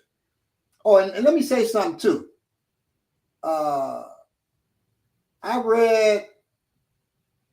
I'm always reading knife encounters, and I'm talking about real life. And people say the stupidest stuff, like they say, in a knife fight, like how many, first of all, you ain't been in no knife fight, that's a duel. But how many knife attacks have you been in? They say, in a knife fight, the loser dies at the scene, and the winner dies in the ambulance. Man, that's you don't want that mindset. That's insane. You don't want. I ain't dying now. Shit. Okay, I might get cut. I don't know. I'm not planning on it. I don't train for it. I don't train that I'm gonna be cut. I don't train my students that they're gonna be cut. You're gonna get cut. Mentally, I ain't trying to get cut. If it happens, it happens. But goddamn, right? You ain't training for it. No. People are training for that and saying stupid shit like that. Stop that stupid shit. I won a knife fight. He's dead at the scene. I'm gonna die in the ambulance. That's stupid. Very. Yeah, all these comments about people who ain't never, just like what you said a minute ago, can sound crazy about, checking yourself for injuries and stuff after the situation. If you ain't never been through nothing, you don't realize. I know people I've been with people who have been shot. We running afterwards. We hit a gunshot. Pow, everybody run. Now we sitting there, everybody talking, we laughing. I touched a dude right here on his arm, like, man, he's like, oh, what you doing? I said, what's wrong with you? I see a little hole right in this jacket. And my homeboy touched the hole, and he just started laying down like this. All the pain comes then. I was standing at the bus stop, and the dude running up the street, and just blood, just dropping. And he said, "Is the phone right here?" I said, "Right there." He picks it up. It's not working. It ain't working. He runs. This is okay. In the old days, we ain't had no cell phone. Right, oh, yeah. He runs down the block. I see him picking up the phone. It's not working. Blood's just steady spilling out. I'm like, he's shot and doesn't realize it. He just know he got shot at, and he worried about the people. He looking behind him and shit. He gonna call his boys to pick him up, and they're gonna be like, "What the hell?" And he's just bleeding. I said, "This only gonna last another block or so, and then he's gonna fall." But when he see it, if he see it, it's going. Right.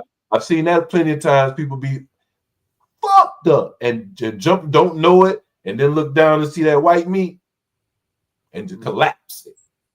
So anyway. Adrenaline and other stress chemicals are very effective at mitigating pain in these situations. Like you said. If you find an injury, you need to call emergency medical services immediately. So you check yourself after, see no blood on your hand, touching your back, and you don't feel nothing. Okay, but if you see some blood, call for help.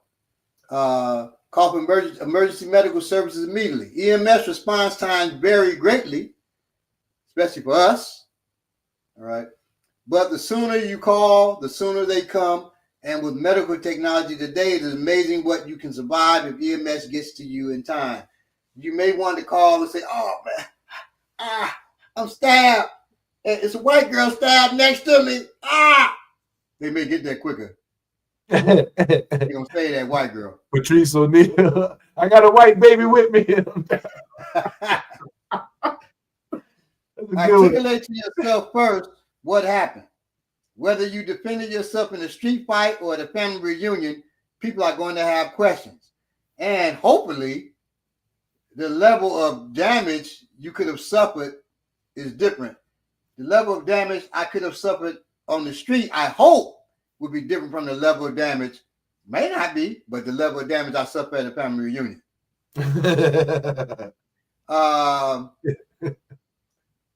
So ask Depends on yourself, who makes it. where I'm at, and people are going to have questions that you're going to have to answer. We recommend the minute you can go over the events that led up to and happened during the self-defense encounter.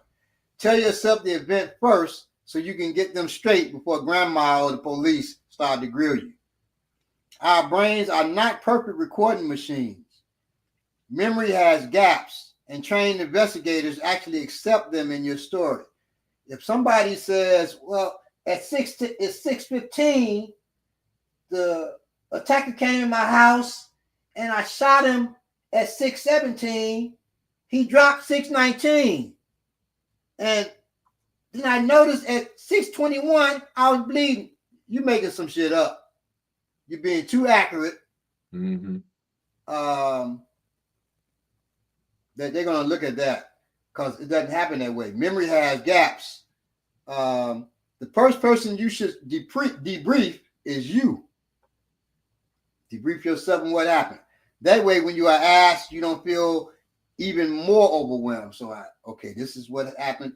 This went on. If you had to hurt somebody or kill somebody, debrief yourself first.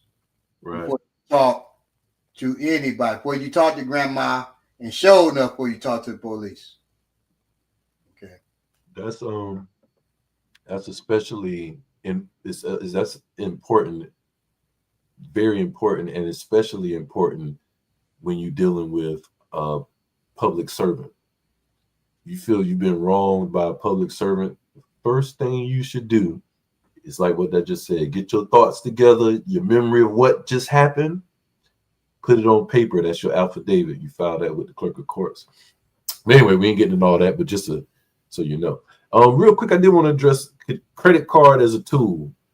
I'm gonna say no, because having to hold that thing in your hand like this is so fine motor that what you gonna do with it and use it to cut somebody? I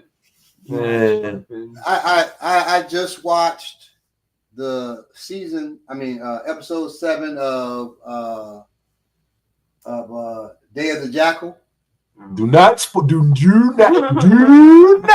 not going to spoil it. I'm just saying he used a credit card. He sharpened it. Mm-hmm. And he used it. That's on TV. Unless you are Bullseye from Daredevil. Right. There you go. Oh shit. Don't try to do that. Now, if they have a thing, a knife that looks like a credit card. That's different. You can use that. But the actual credit card, no, even the metallic credit cards. Yeah. Your Nation's bank card. It's difficult. It has low weight too. Yeah. So it doesn't have any cut behind it. No. Use that to get in your house when you ain't got the deadbolt on. That's what you use old credit cards for. That's all they for. All right. Okay. So now that you know what happened, to the best of your memory, things may come back to you later. You should report it to HR, to law enforcement. That's your thing. To your social circle, whatever the situation dictates. Be advised, though, you can take some time before you report. In fact, I highly recommend that you do that. The report taker will want answers now, but it's usually within your right social etiquette to take some time after such a high impact event. I need a minute. Like my mama always said, I got too much on my plate right now.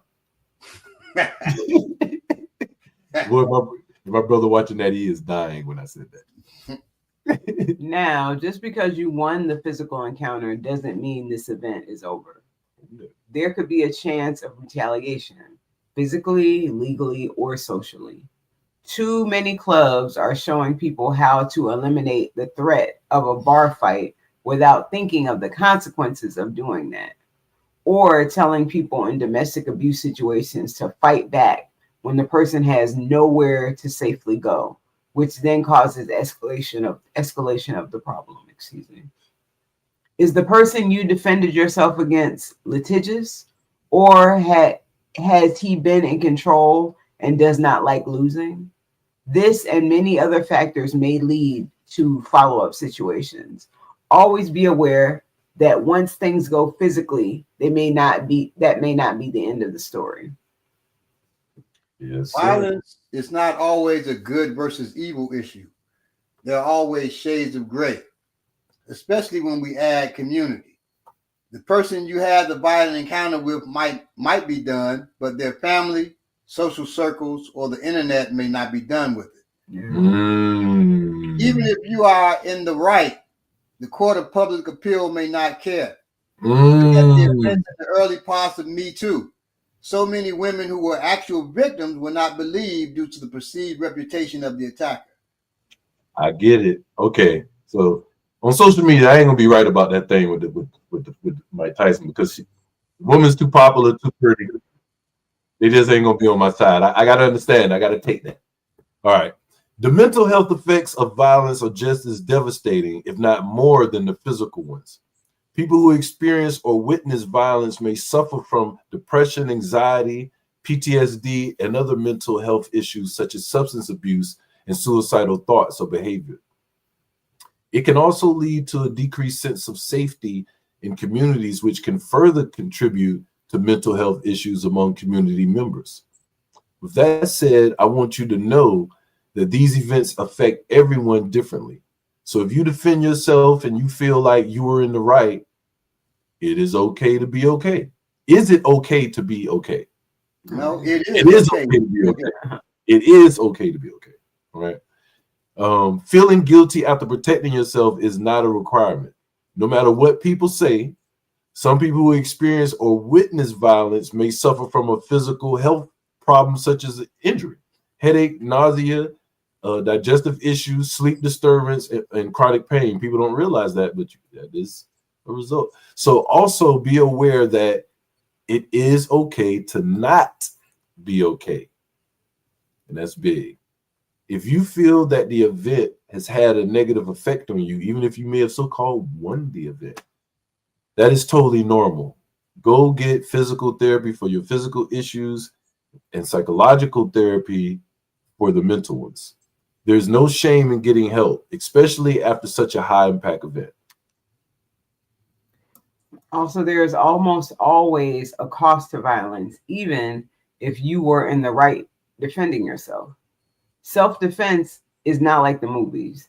You can't just take a beating or smash someone's head in and walk back into the bar and have a drink without short and long-term consequences. They don't have a drink. They make love while the blood is still on their face and stuff.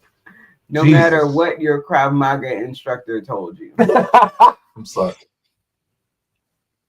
If you're teaching people how to defend themselves or training for violence and you don't talk about what happens when it is all done, or worse, blow off the question with thought-ending cliches like better to be judged by 12 than carried by 6, you're doing yourself and your people a huge disservice, because it's not just about surviving in the moment, it's thriving after it. Yeah, I want to thank you, Barbara, for the questions that you always pose to your students during class, after class, or regularly in chats. We always have to be thinking about your surround. What if, after, what do you do now? People around, cameras, daytime, this, that. Always putting us in situations, making us have to think about it, to be aware. If you gotta wait to the situation, this is the first time you had to think about, what do I do? People hear this happened. You're gonna do something. Is it gonna be the right thing? But you're gonna do something, or not. You're gonna freeze. Either way, it's a bad way to be. It's a bad way to be. Nathaniel Leroy Turner has a question. Could you clarify what you mean, Nathaniel? Could forgiveness be used as a tool? Hold. Let me speak this a little bit before you, Bob, because you're gonna say something, Baba-ish. I got some regular shit for it. On a lower level, this is how I use forgiveness as a tool. I told this story before. I got into it on set with a dude. For whatever reason, the dude was talking some crazy stuff to me. So Like, oh, let's go. We get outside. The dude like, yo, are we joking? Are we playing? No, they want to beat your ass. So, a producer comes out, and I'm not gonna do nothing now in front of this, friend white lady. Anybody in front of anybody that works at the studio. I'm saying white lady, I'm being funny, but I'm not about to do nothing in front of this, somebody that works at the studio or with casting around. So I chill and I said, boy, I ain't about to play. So once I realized I'm about to be on set tomorrow. What am I about to do? My thing is right then I figure out, am I going when I come with a conflict am I about to do this or not? That's it. Are we going or not? Soon as I thought I was going, another element came into play. I factored it. My awareness had to be up. I wasn't blanked out. Oh no. People get mad. They can't. Everybody got to grab me. No, I ain't talking. You come out the door. I'm about to do you one. You start talking as we playing, we joking. I'm gonna show you. I'm getting towards you. When I get closer, I'm gonna show you how much joking I'm doing. Person come out. Who is that person? Evaluate what we want to do now. Is all this stuff worth it? No. So what do I do afterwards? I come back to him and say, hey man, my fault, bro. I shouldn't even been tripping like that. It was my fault. Blah blah. Do I feel like that? No. Do I even really forgive him? Yes and no. I forgive him enough not to put my hands. I already done that. So is it over with? Maybe, but I want to diffuse the situation at the workplace. That's important. He needs to think I'm cool with the shit. And you need to realize other people thinking like me. So when they come to be like, oh man, don't worry about it. You was talking shit to me. Don't even worry about it. We cool. They could be just like me. Diffusing the situation at the workplace. Yeah, we cool. And finding you at that bar. Don't speak to that dude that said we was cool and you was talking shit at the bar. Leave. So that's one way. Bobby, you can speak to it. Nathaniel says, rather than be bitter, try and see people as people, not forgetting, just moving past it. And that's true too. All right. That's true too. Eventually I did in the work with dude forget, he a clown. One, niceness is not a character trait. It's a strategy of social interaction. That's what I was doing. So that's the first thing. Always. Person not charming, he charmed me. Okay. So think of it that way. Now, we don't want to weaponize forgiveness. So could forgiveness be used as a tool? I'm thinking tool like weapon tool. Right. In a different sense. No, it can't be used as a tool, but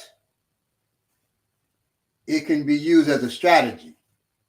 I feel you. I understand what you're saying.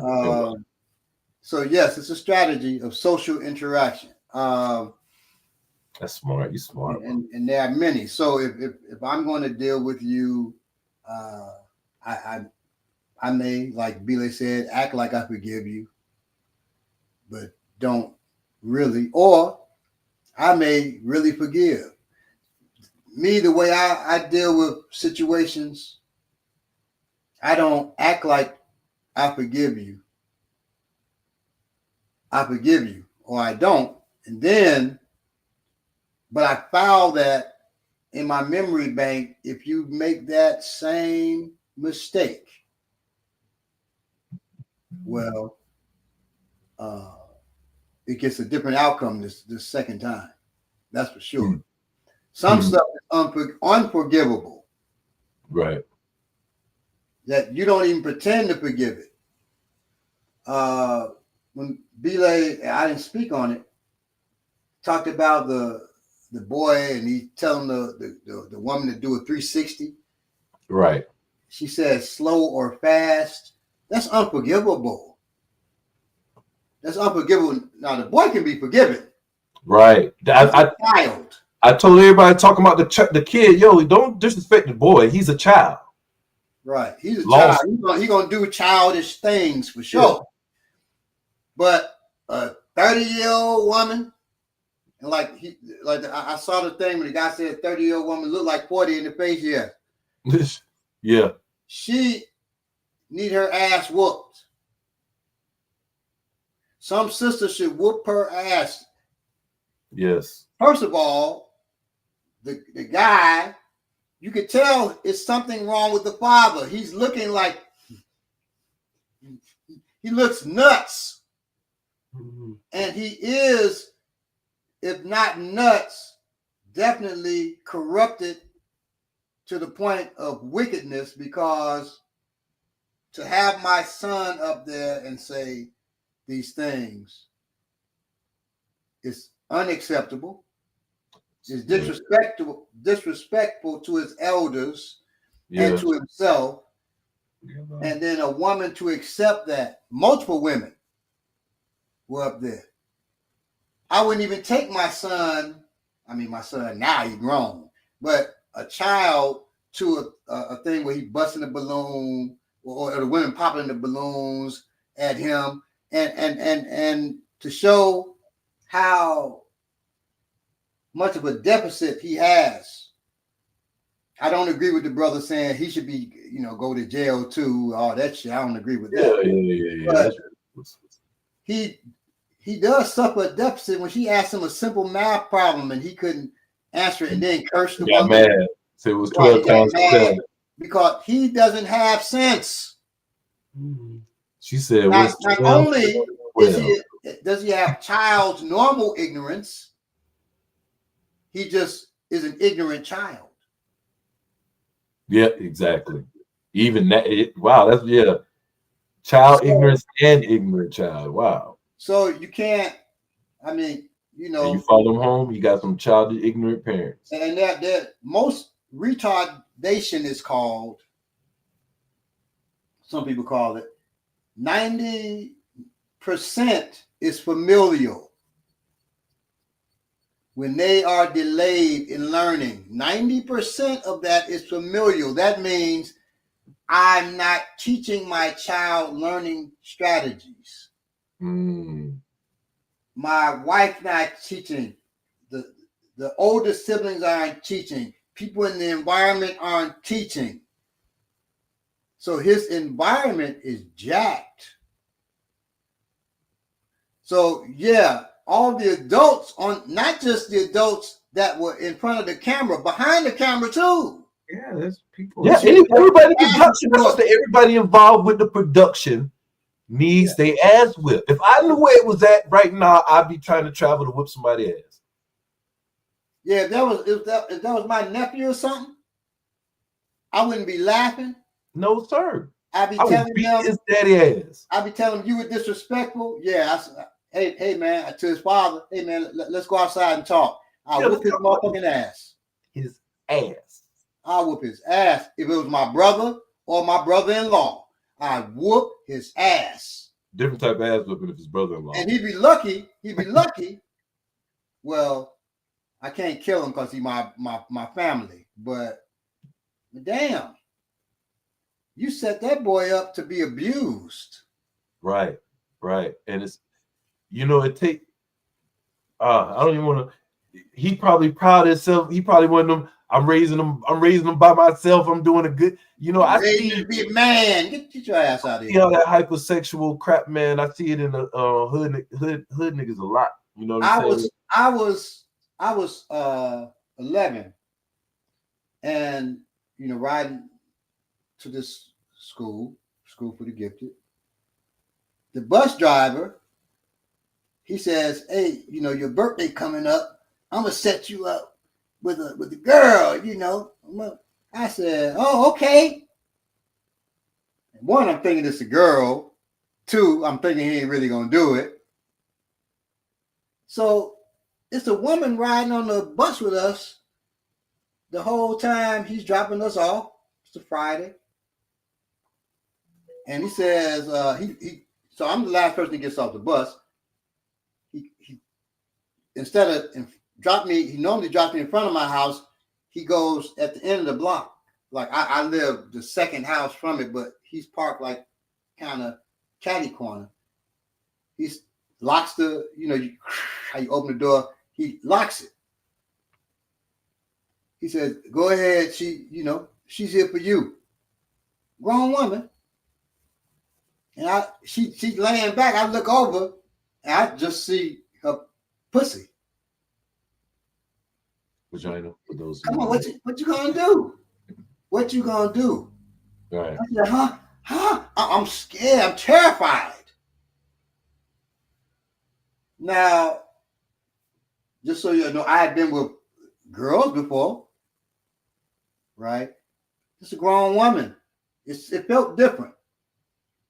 And this man is sitting there too.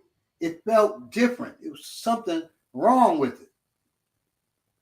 I wasn't like, "Ooh, boy, I'm about to tear this pussy up." I wasn't like that. I was like, "Oh, it's all right." She takes out the breast. She said, "Come on, just we'll start. Just suck my titty first, you know." I said, "No, I want to get off the bus." Then he laughs and lets me off the bus. I told my father that Monday, all I know is my father said, I'm taking you to school, dude. He took me to school. We never saw that bus driver again. That's all I know. We never saw that bus driver again. And it was never talked about with my mother and father again. My oldest brother did me like that. At a house, he had a house party, and I was in the house and I was asleep. And he woke me up. He thought it'd be funny to wake me up and have this woman bent over when I woke up over my face. And the funny thing about it is I know it happened. I can't remember it. I can't. Wait. You woke up and the woman was over your face? Bent over my face. Like her vagina? Yeah. And then everybody was laughing. You know what I'm saying? Like, I know it happened. I'm telling the story, but I don't remember it. Like, I can't remember it, but I know it happened. It's like I see it from like I'm inside, like I'm at the party watching it. I can't remember it. I was maybe like 10 or 11, something like that. I do recall at one point getting pushed towards the woman. I recall that. But he thought he was doing something good. That's the crazy part. But I didn't like to watch that kind of thing. He probably did, but my pants didn't, open or nothing like that. So I know I didn't do nothing with her. I know that.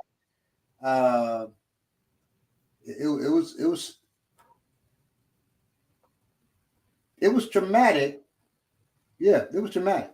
After I told my father, I don't know, I just felt better about it.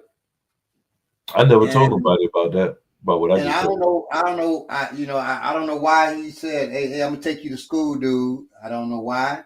I didn't ask why, but I just, rode to school with him that day. And I went to school way north, almost into Evanston, Illinois. Never asked. I know the children got picked up by the bus driver and dropped off. Mm-hmm. I got to school before them. I'm thinking that my father saw him after he dropped the children off the bus. Probably. So respect to your father. My father is gone now. That's why I'm telling y'all that part of the story. So he probably did what he needed to do, which he's done before. So, and I would have done it for my son. I remember my son telling me a teacher likes him. He likes her. She likes him. He was 9 or 10 and she was 27 or something. I said, well, what did she say? She said, I'm her little boyfriend. I know women will do that. That's still improper to do. But I said, okay, I'm asking him all kinds of questions. He probably was like, why is he asking me so many questions? You want to know what she's been saying? Because I told my wife, if he tells me that there's any kissing or touching or anything like that, I'm going up there and I'm handling it. She said, I don't know. Let me handle that one. Mm-hmm. And I said, well, we can tag team on that one. You whoop her ass a little bit, hand off to me, I'll finish it. So you can't have people doing crazy stuff to our children, man. Yeah, You can't have, and you got to protect parents from doing crazy stuff to their children. Yep, you got to be willing to do that, man. Right. You got to be brave. You got to if I'm working for this company and you know they've hired me to film them popping the bubble, the balloon shit. Right. That's cool but then they got a child. I'm like, what's the child on here? What are you gonna do? Yeah, I would say that.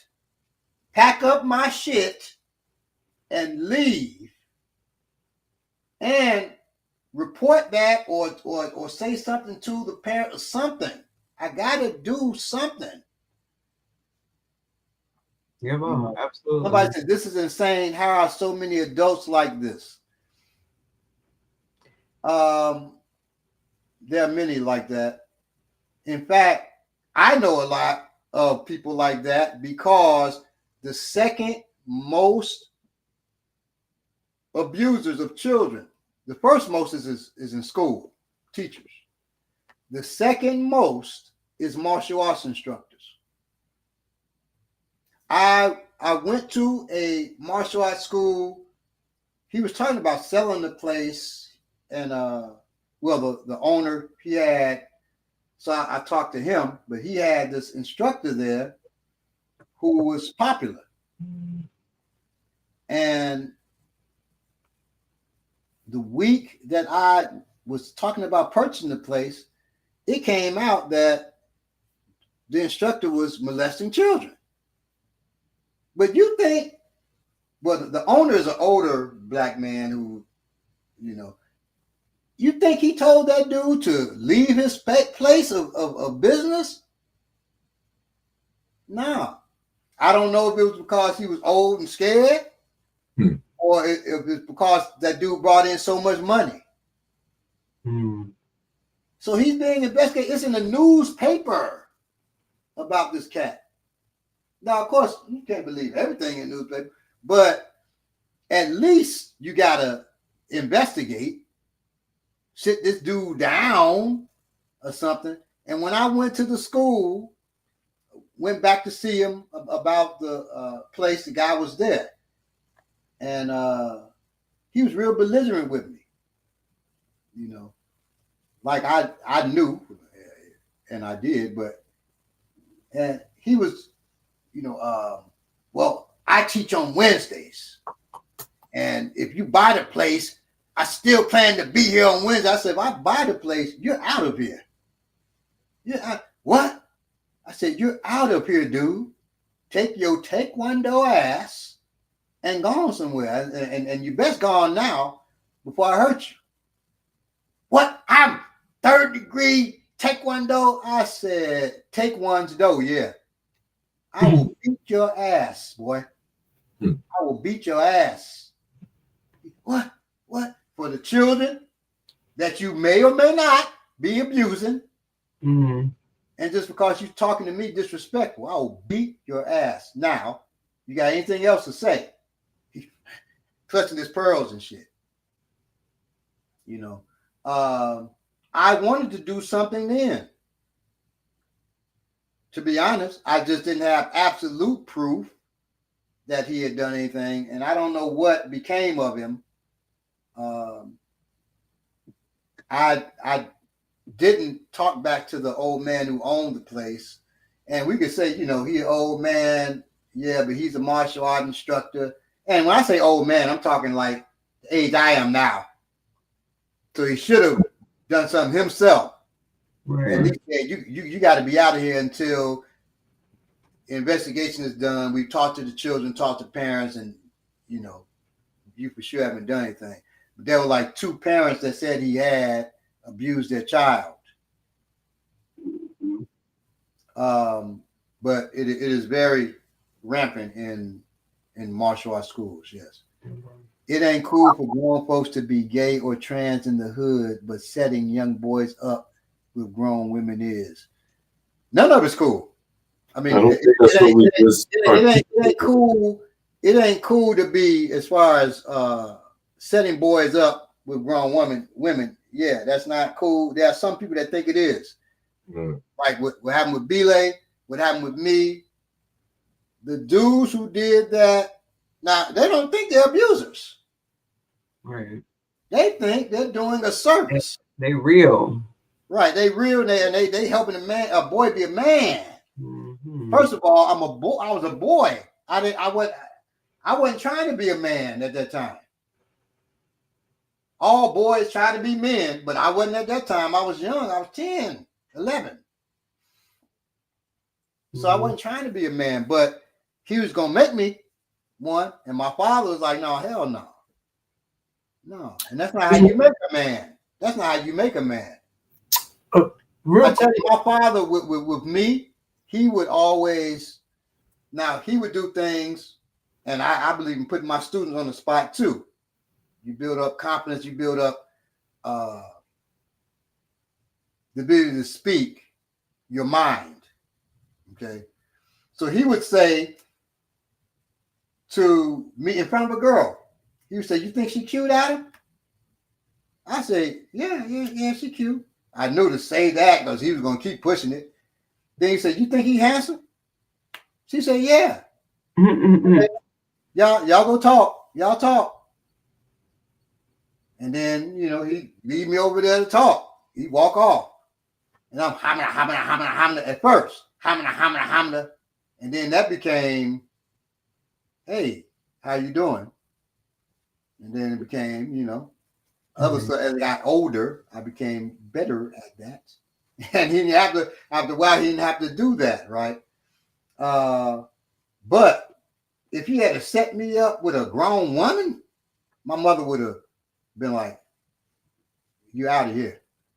As well she should have. Right, you out of here. And well, I always say my father was a sledgehammer to the head. My mother was a stiletto to the kidney, right? Mm-hmm. So daddy was a bad motherfucker, but mama was twice as bad. Bob, I wanted to, before we get too far away, I wanted to address the last thing that Nathaniel Leroy said. And this is about forgiveness, what we were talking about. He said, I've made the mistake of letting people back in getting mixed up with forgiveness. First of all, it's big of you to admit that and put that out there. But yeah, I think most adults who have made it to this point in their lives have probably had an experience with that. He said, Nathaniel said, my dad got out of prison and tried to hook me up with a sex worker. Oh, wow. I hope you weren't a child. He was 15. He was a child. Yeah. And Brittany Bowman said, happened to many other men in my life too. We should really reframe this. We talk about male sexual assault incidents. It happens so much more than we realize or talk about, I think. Yeah, it happens. We talk about it all the time, but it don't happen as much as it happens to women or girls. Yeah, we talk about it happens a lot. And one thing that's proven, a psychologist told me, men who have been sexually assaulted by women invariably have high blood pressure. She says, I'd be willing to bet, this is a friend of mine, she's a psychologist. She said, I'd be willing to bet you have high blood pressure. And I sure did. I said, yeah, I do. So I know you do. I know you do because of what you've been through. I'm not talking about the bus either. Right. Men who've been sexually abused by men, there are whole other issues that go with that. But men who've been sexually assaulted by women, they suffer high blood pressure. When grown men give porn to children, get them sex workers, etc. We don't know the numbers for real, though. You need to count incidents like what happened to y'all as sexual assault. Yeah. What happened to us was sexual assault too. That was sexual assault. But I'm talking about Physical. In Illinois, sexual assault is what other places call rape. I'm from Illinois, so on social media, I was raped. I was raped by a woman. Never been raped by a man, but I was raped by a woman. Okay, and that led to high blood pressure. And then the thing with the other woman probably led to other issues too with the woman on the bus. When grown men give porn to children, I never heard of that one, but I could see it. Oh yeah. Ooh, gosh. So let's not get too far away from what we're talking about today. we got let's not get too far away from it. We got a long ways away from what we was really talking about. Yeah, well, we're done what we're talking about today. But just remember what it's all leading up, what it all leads to. And it all right. It all the aftermath is what we got to deal with mainly. Right. Okay. So the training will get you through the event, but only proper training will get you through the aftermath. And I know a lot of people tuned in thinking about techniques as far as the actual physical. If the person come at you like this, you want to be able to do this, that, and the third. I know a couple of y'all was looking for that, but what you may need to remember is that the highest form of self-defense is avoidance, and that's why we speaking to it. And so that's the highest form, and then we speak into the rest of it will prevent the physical part. So absolutely, every part of this is about training. And also, there are a couple of years of archives of techniques for people coming at you specific ways. Sometimes it might be workplace violence. It might be someone you meet out on the street. It might be, several different situations. Right. This is about we dealt with the man with his hands around your we got all that shoulder, your waist, touching your booty. We dealt with that stuff in one episode because a student came to me and asked my student Boomy, Shango Boomy, asked, "What do we do, when a man does that?" Because it was happening to her. Right. So, we have that. I don't know what that episode's called, but you can find it through the years of stuff we have.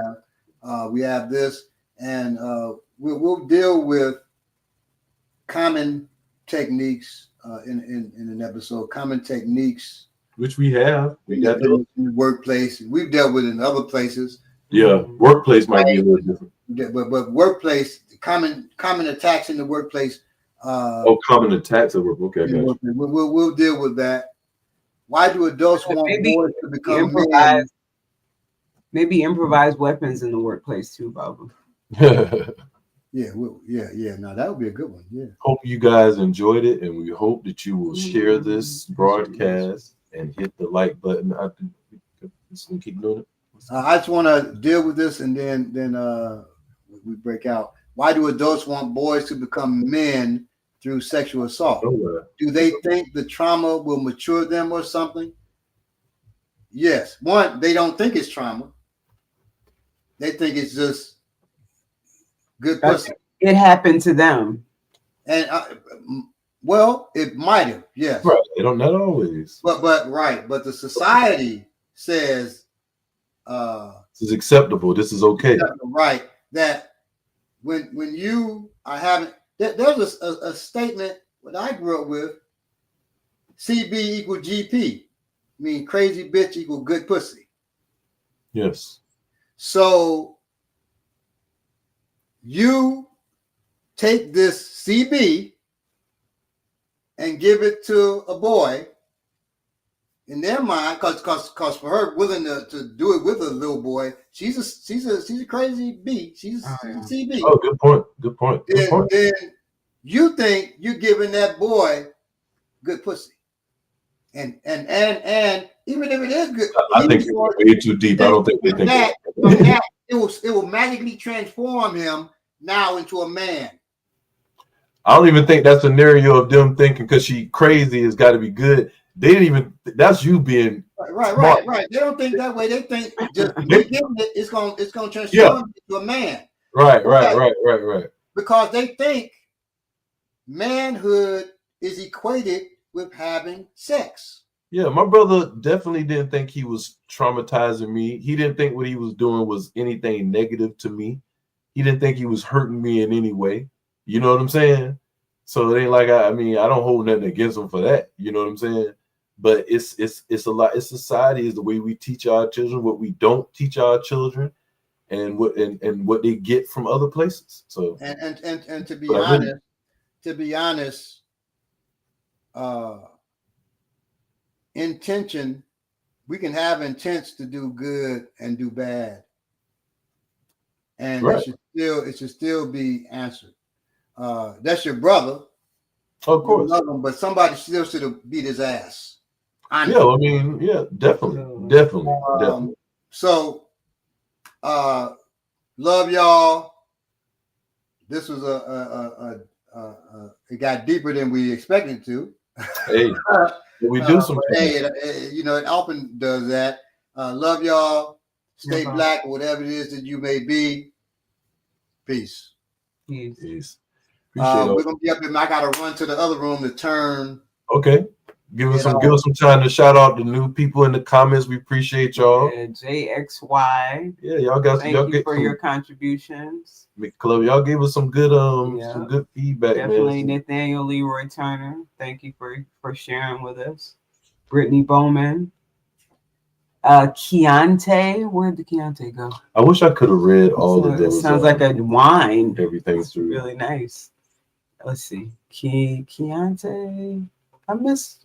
Oh, Keontae Seeley. Welcome, Keontae. We appreciate you complimenting our points. Yes, I think I know someone named Keontae, but I don't think it's spelled the same. Yeah, it's a nice name. Robin C., we appreciate you. I Manifesto, one of our mains. Sandra Evans. As always, we appreciate We love y'all. Absolutely. Brittany Bowman always has good comments. Most definitely. We appreciate connecting with y'all every week. Jay, you were cool, man. Absolutely, just Jay. Y'all please share this broadcast with folks. It's never what you think it is, because I even Librarian. Oh yeah, Librarian is pretty cool too. We appreciate y'all, man. And send some healing vibrational energy out to those people from social media that I spoke on earlier. I want them to be well. They are Black people. Huey Ventura. We're really setting up Bilay's future lone podcast on all of the issues that people have with him on social media, and he can just recap that every week. I didn't know if y'all knew that, but that's what's coming. That's what's coming. Check my live out. Absolutely. We're going live at the show. Y'all be safe, man. Most definitely. Love y'all. Oh my goodness. It's such a event. I never know where we're gonna end up at, man. Most definitely. At the end of this thing.